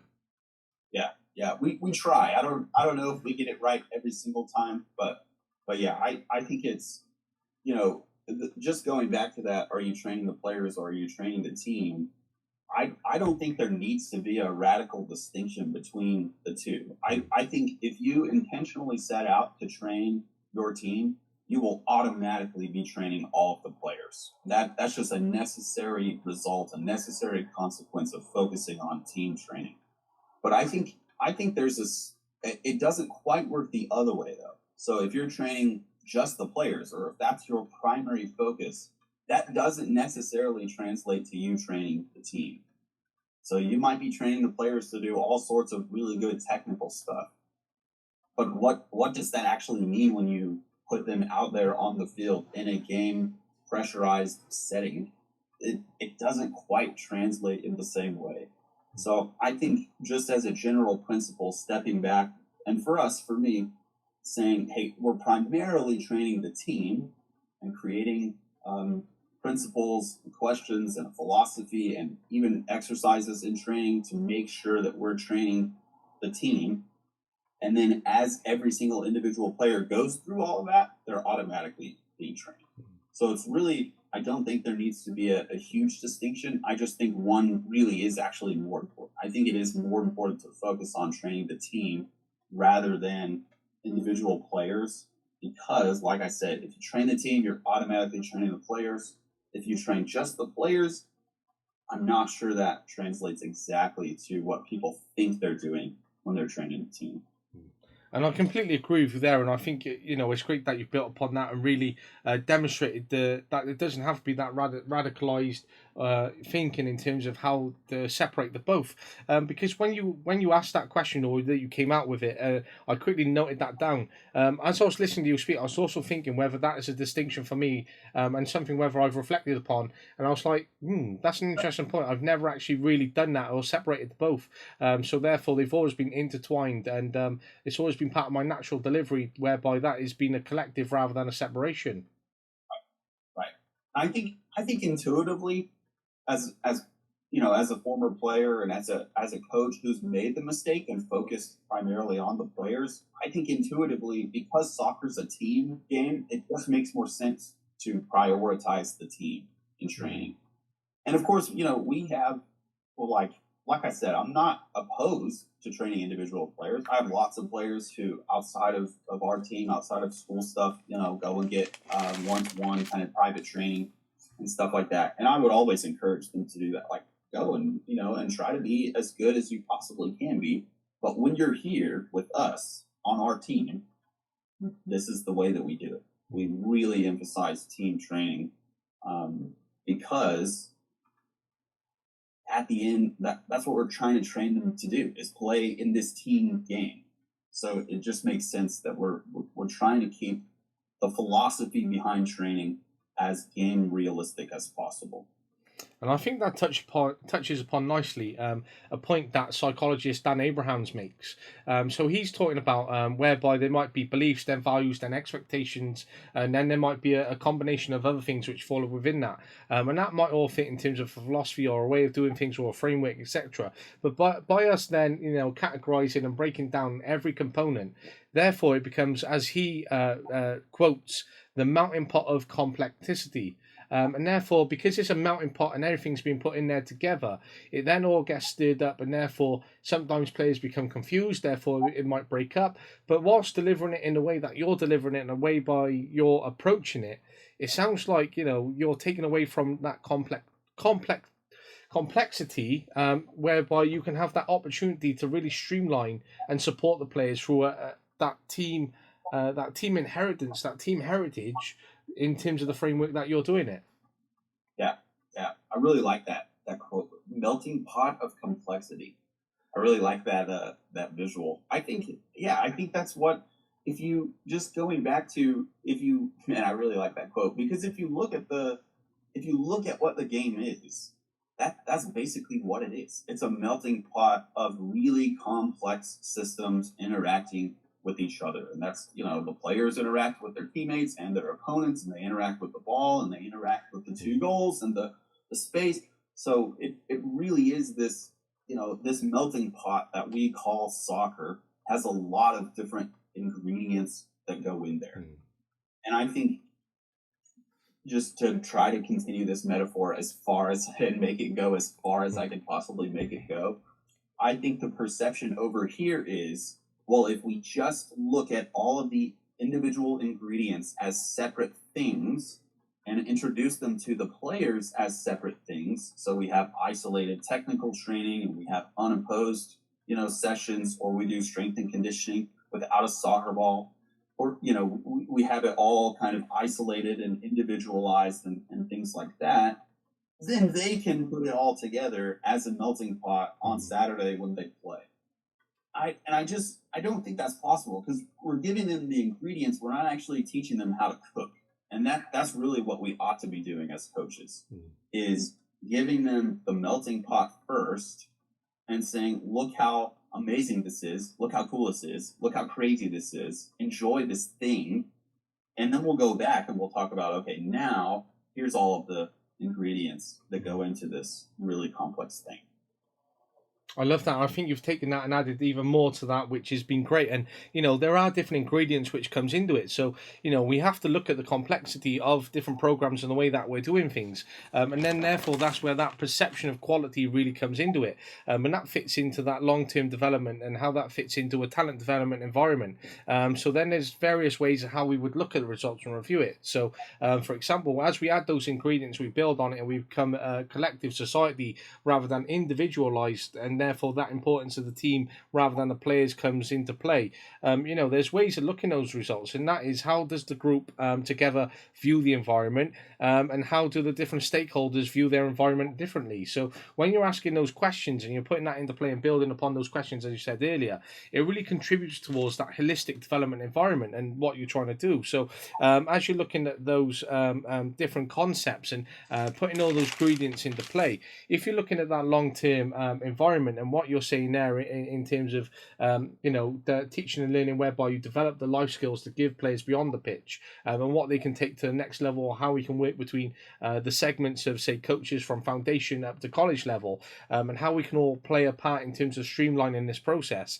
Well, if we're saying, at the end, throughout my program, I'd like to ensure that A, well-being of athletes is being supported, B, life outside the sport is being instilled, whereby they can have that time to relax over summer and not do much around sport and just relax, and then competition balance, whereby they're getting the games and training.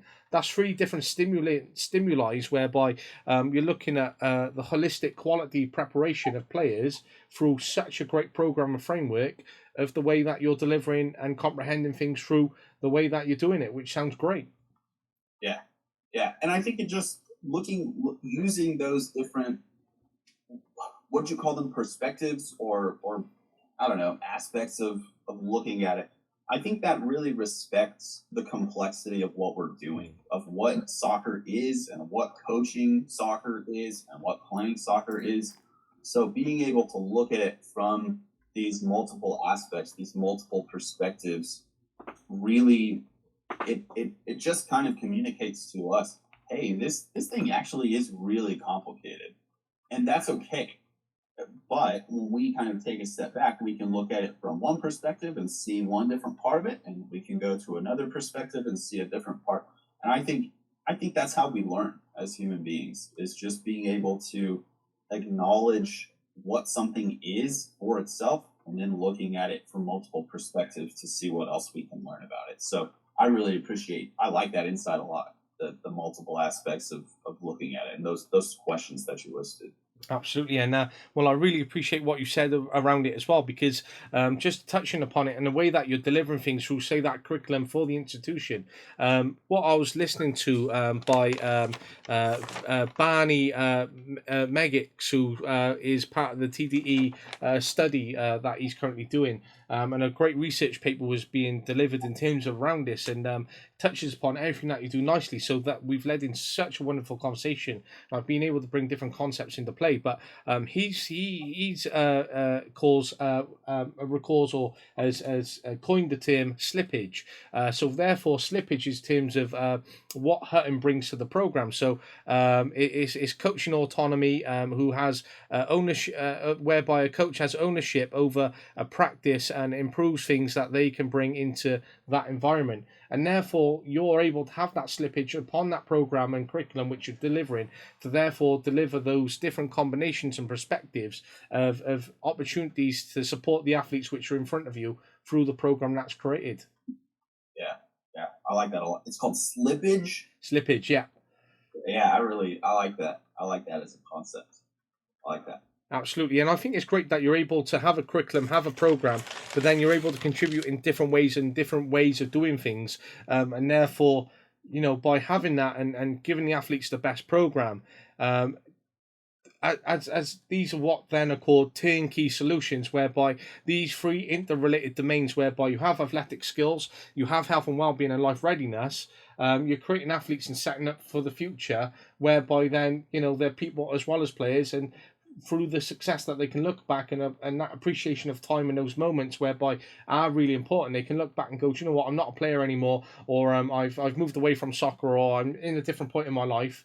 But you know what, I loved Coach Hutton and I took this away from him and I had a great time on his program. I think just emphasizes the great work in terms of, that you're doing and being part of that program. They're very fortunate to be part of.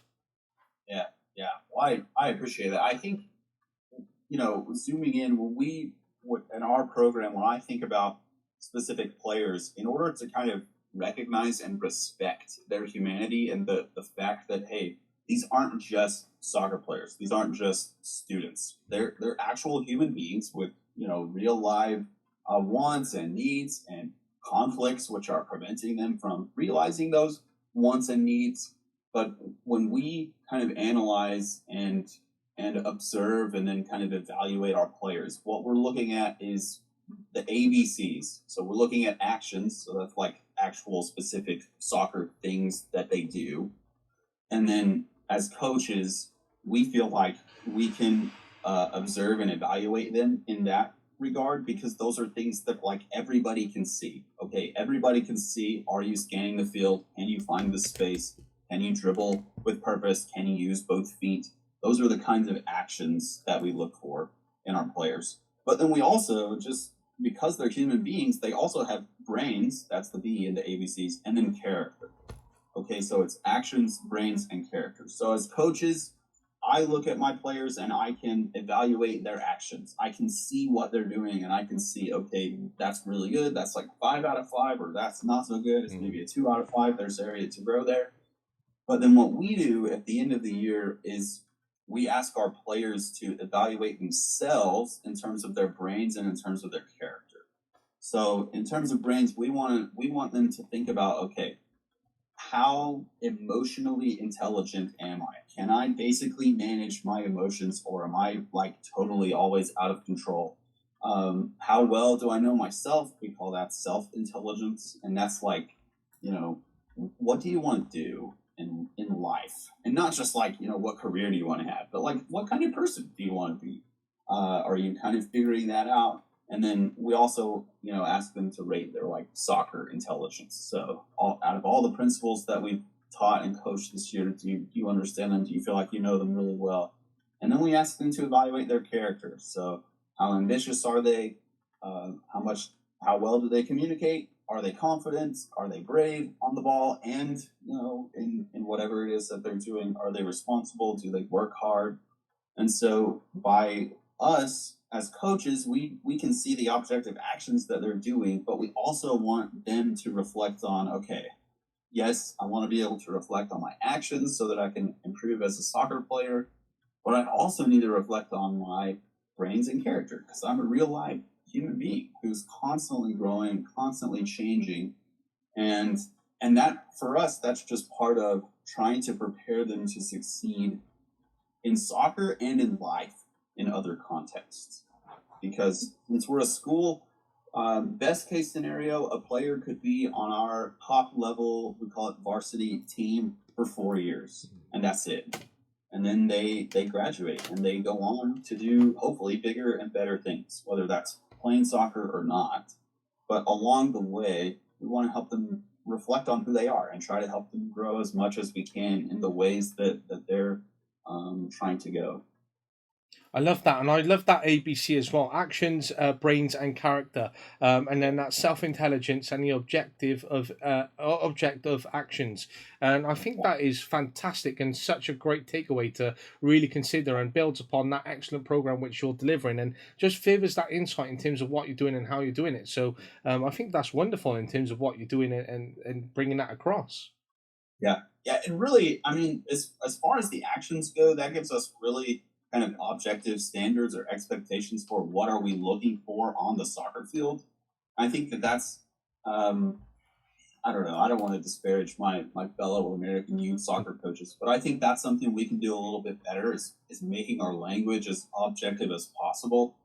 And I think that just looking at their actions helps us do that. So we can look and see, okay, that was a pass that was hit with no purpose, so that's not very good for us.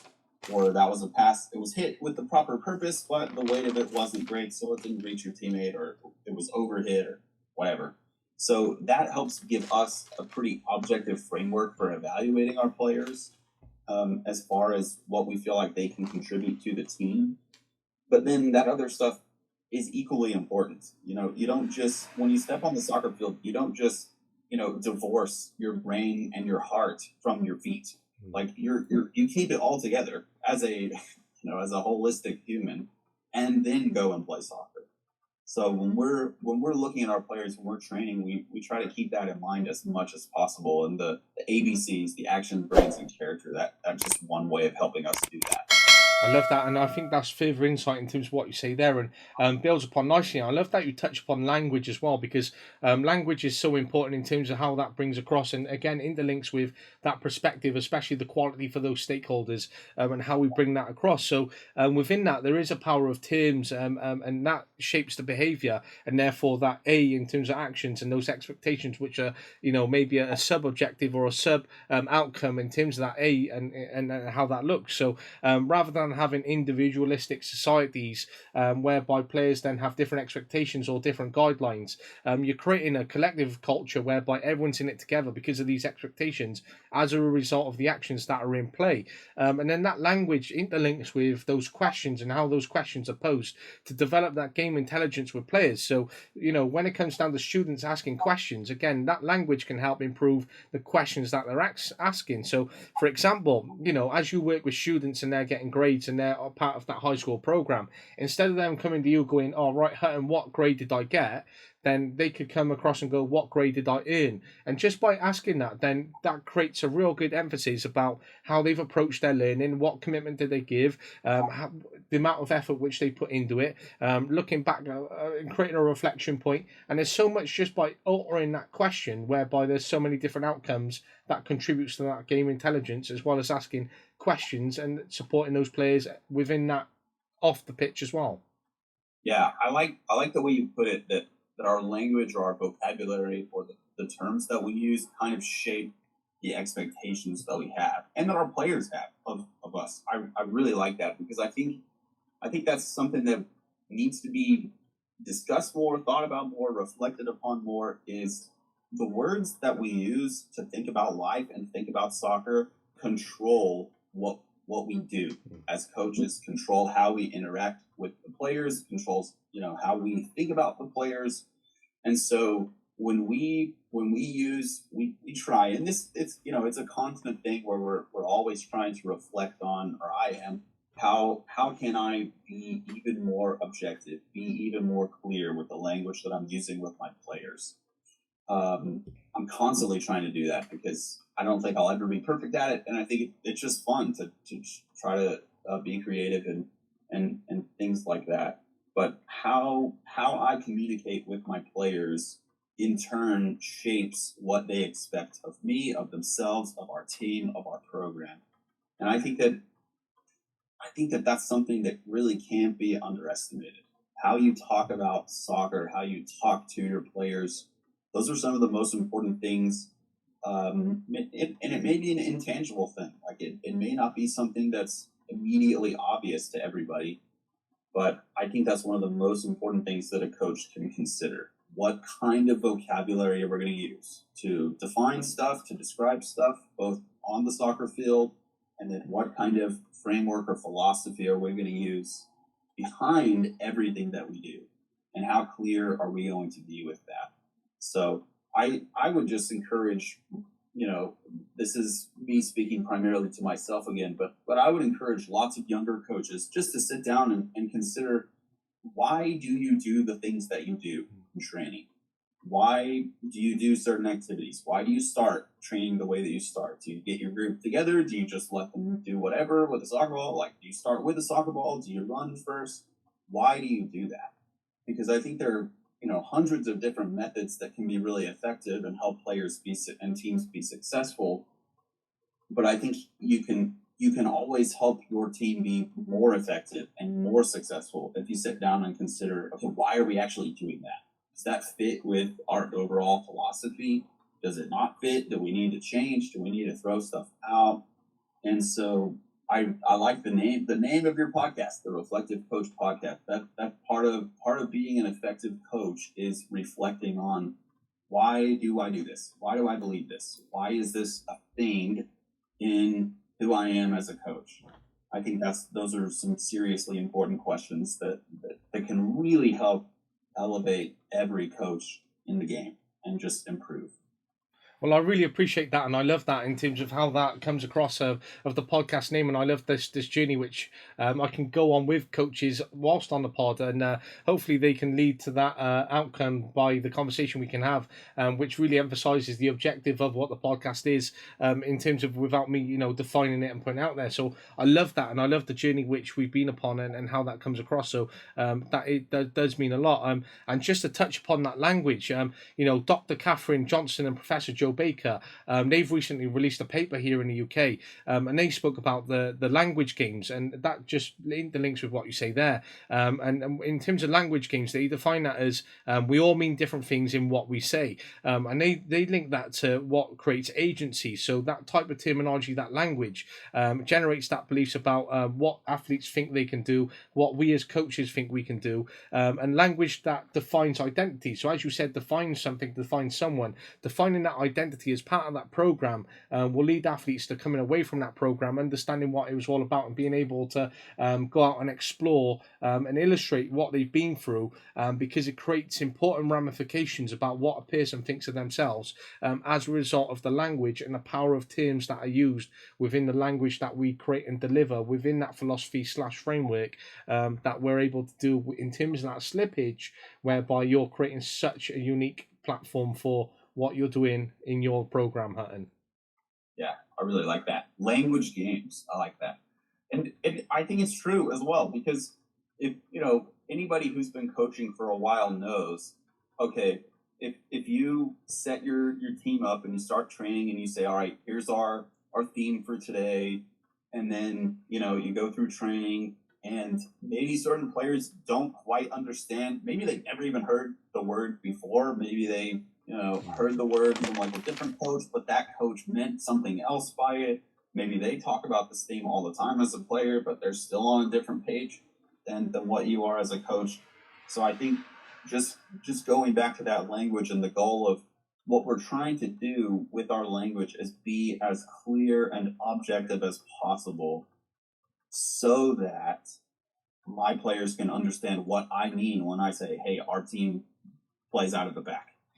Okay, anytime you hear that little phrase, because it's kind of super popular right now, playing out of the back, every coach is going to define that differently. So what I want my players to understand is, okay, here's what I mean when I say this. I think there are a lot of different ways to reinforce the definition of that. Like the way that you train has a certain method of reinforcing what you mean by that. And so, again, going back to the reflection piece, I would say for any coach, if you're trying to do specific things, if you're trying to get your team to do specific things on the field, and what you think is good, clear communication to them, but it's just not quite working out, maybe take a step back and reflect. Okay, what about my nonverbal communication? What about the activities or exercises that we do in training? Are those also reinforcing this goal or this vision that I have for my team in the game that's just not working out for whatever reason? And that may be true, but I think going back to this language games idea, I really like that. And I think just stepping back to consider, okay, where is the actual disconnect between myself and my players? Because we're humans, we all bring different brains and different character and different life experience to the team, to the training session, wherever it is. So we're all going to kind of have a different way of looking at things. And so I think that's the magic of coaching, is to step back and reflect on, okay, how can I communicate this to these real live human beings who are standing in front of me, who all have different goals and dreams and desires, and how can I help them get there in a reasonable kind of way without having a bunch of miscommunication. I think that's what's super fun about coaching, and that's the challenge, really, is helping these these young players understand what you mean by certain things so that they really can learn and they really can grow and then enjoy playing soccer. I love that, and I think that creates a perfect wrap up for what you really define in terms of working with players and how that looks, and giving that next step up in terms of that type of coaching and quality which is delivered. And as you and just to link on there, how can we better help you is a great question in terms of what we could do as coaches to certainly deliver for our athletes to create those shared mental models in terms of how we can support them and take that away. Well, we've been going for an hour and 40 minutes almost, Hutton, and a bit longer than maybe you expected, but we have just been in such a great place whereby there's been so much within this conversation, and rather than getting to a point where I wanted to cut off, you have explored so much and were sharing such a great insight. It's been so powerful and fascinating, and it's been great to really have you come on and take this away, because it's built into such a great conversation whereby we've really looked at teaching and learning across how that looks in soccer, as well as your program emphasizing on terms of principles, in terms of building so much on top of that. So I really appreciate this, and this has been such a wonderful and insightful conversation. Yeah, I've had a great time. I've learned a lot. Thanks for giving me the time.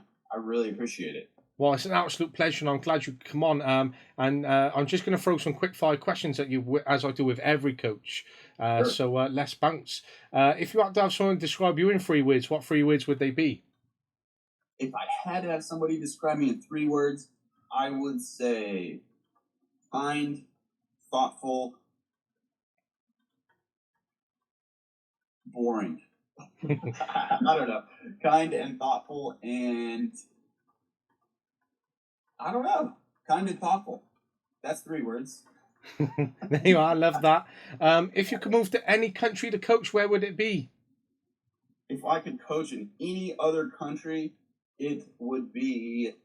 I'd probably come over to the UK. I'd probably try to coach in England. Yeah. To be honest with you. Yeah. Never know. It might happen. It could. I'm married, and my wife absolutely refuses to move from Amarillo. We're in Texas, and we were both kind of born and raised here, so it's our home. We're having a great time.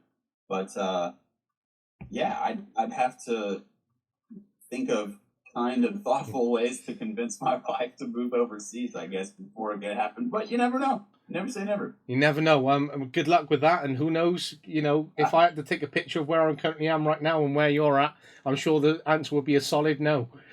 Yeah. Yeah. If you could spend a day with any coach or manager, who would it be? It would be Johan Cruyff, if he promised to speak to me in English. Yeah. Love that. Love that. Yeah, I don't know Dutch, so he would have to, or we'd have to have like an interpreter or a translator or something. That's it. But yeah. Johan Cruyff. Who was or is your role model? My role model is my own dad. Not a soccer guy at all, but he's just a super kind.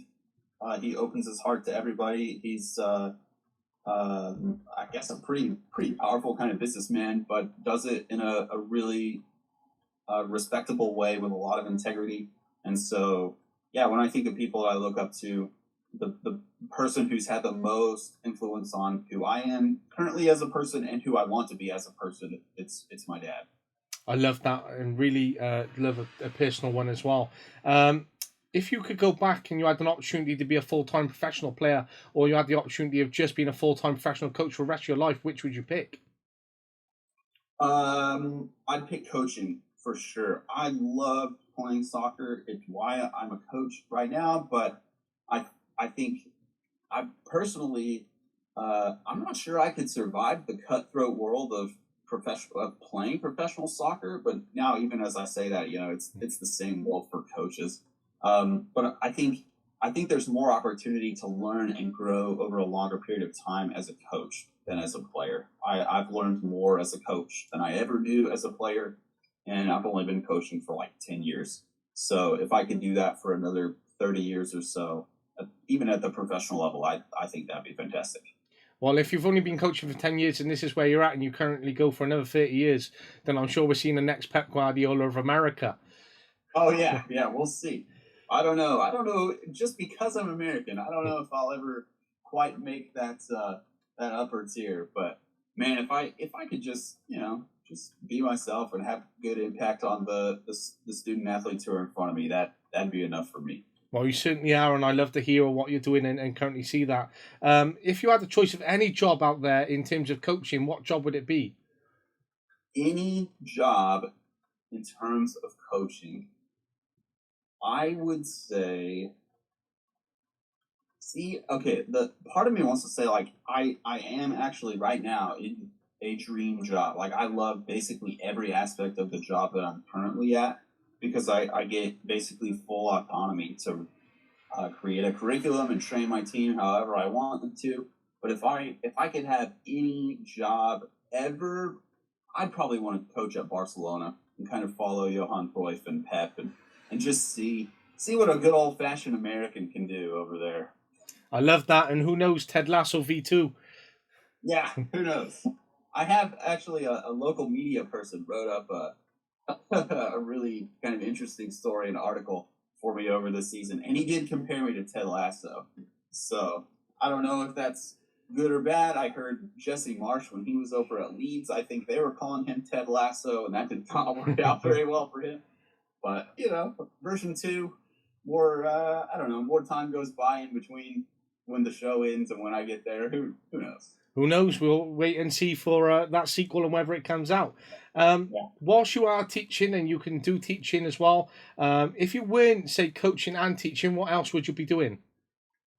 If I wasn't coaching and teaching, I actually want to be like a leader of a business. I think when I think of business, and I think it gets a bad rap. I think a lot of people, when they look at certain companies, think, well, they're really just in it for profit and things like that. So I think I could go and be a business leader and kind of try to do things in the right way and benefit the community and really help out the kind of day-to-day workers who work for the business, whatever it might be.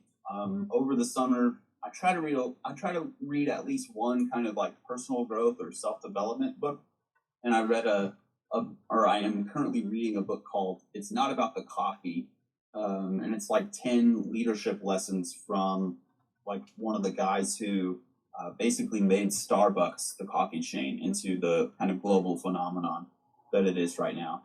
And he just talked about, he made a bunch of mistakes, but one thing that he really tried to prioritize was we want to make great coffee and we want to be great to people. And I think that that's a really simplified view of things. But I think, if I can coach great soccer and be great to people, I think that would be enough. So whatever context I'm in, if I can lead a business well and be good to people, that'd be awesome. Sounds like what you're already doing now, and never know. You might have the Hutton Sharp Academy of Excellence. Yeah, we'll see. We'll see. Maybe someday. Who is your all-time favorite player? My all-time favorite player is Frank Lampard. Great choice. I'm Great a Chelsea choice. fan, which it's a funny story how I came to be a Chelsea fan, which I'll save for another time. But Frank Lampard, I was a central midfield player mostly when I was a player, so looking up to him and just being able to, I don't know, model my game after him and make late runs into the box and all that fun stuff was always really fun to watch. I love that, and I like you even more now that you're a Chelsea fan. Love that. Yeah.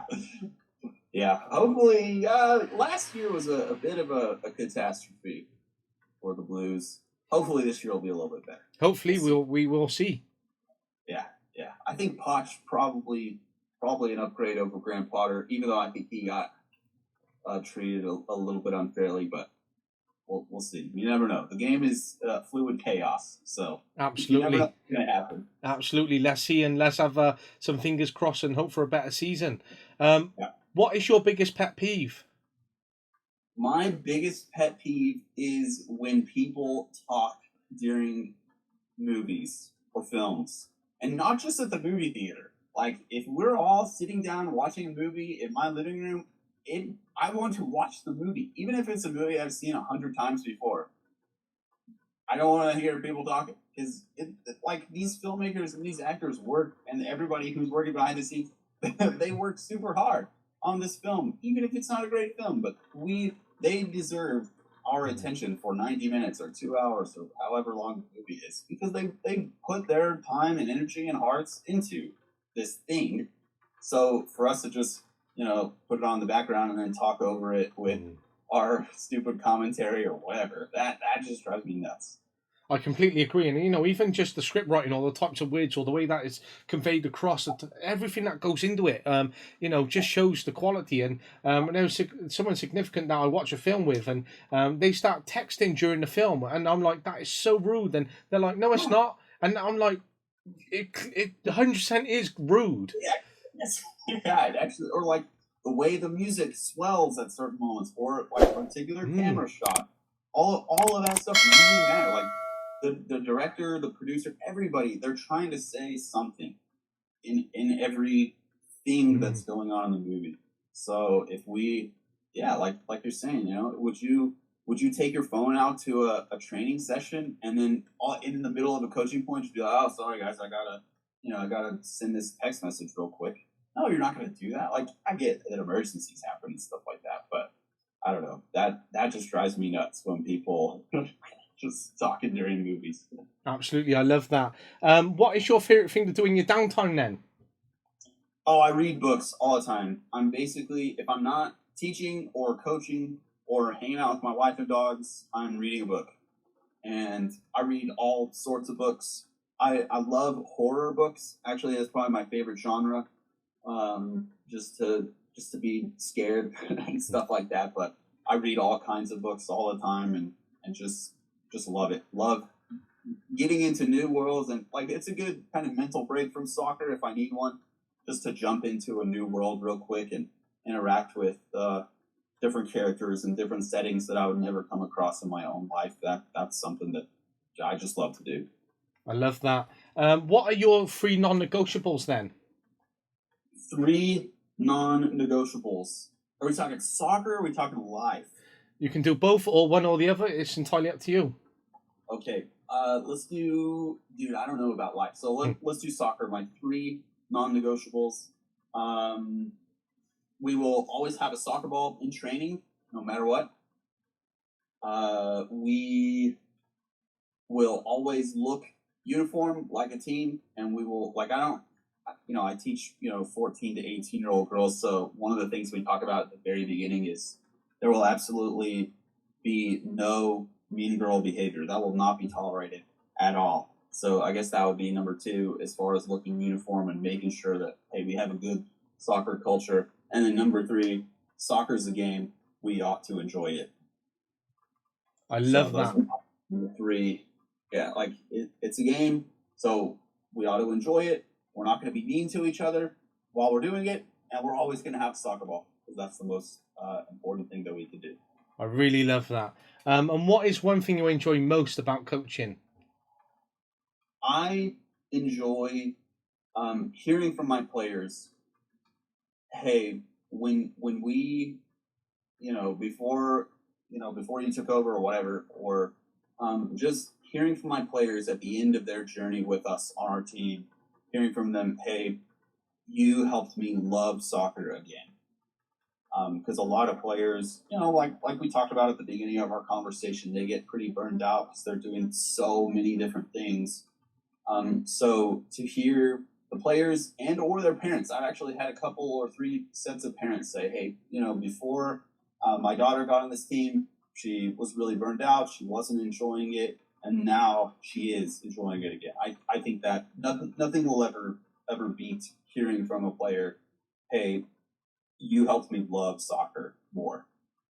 I love that, and I think that wraps up a really nice position which you're in, and what you're able to contribute, as well as some reflection from the young players, as well as parents showing the impact in terms of what you're doing. So it's great to hear, and it's great to have listened to your insights, and especially what you're doing, Hutton. I'm glad that we could make this conversation happen, and again, appreciate your flexibility on making this happen, and the amount of time that you've committed as well. I'm sure that your wife is pulling her hair out somewhere in the house and ready to give you a rage after this, but I do appreciate the time you've put in.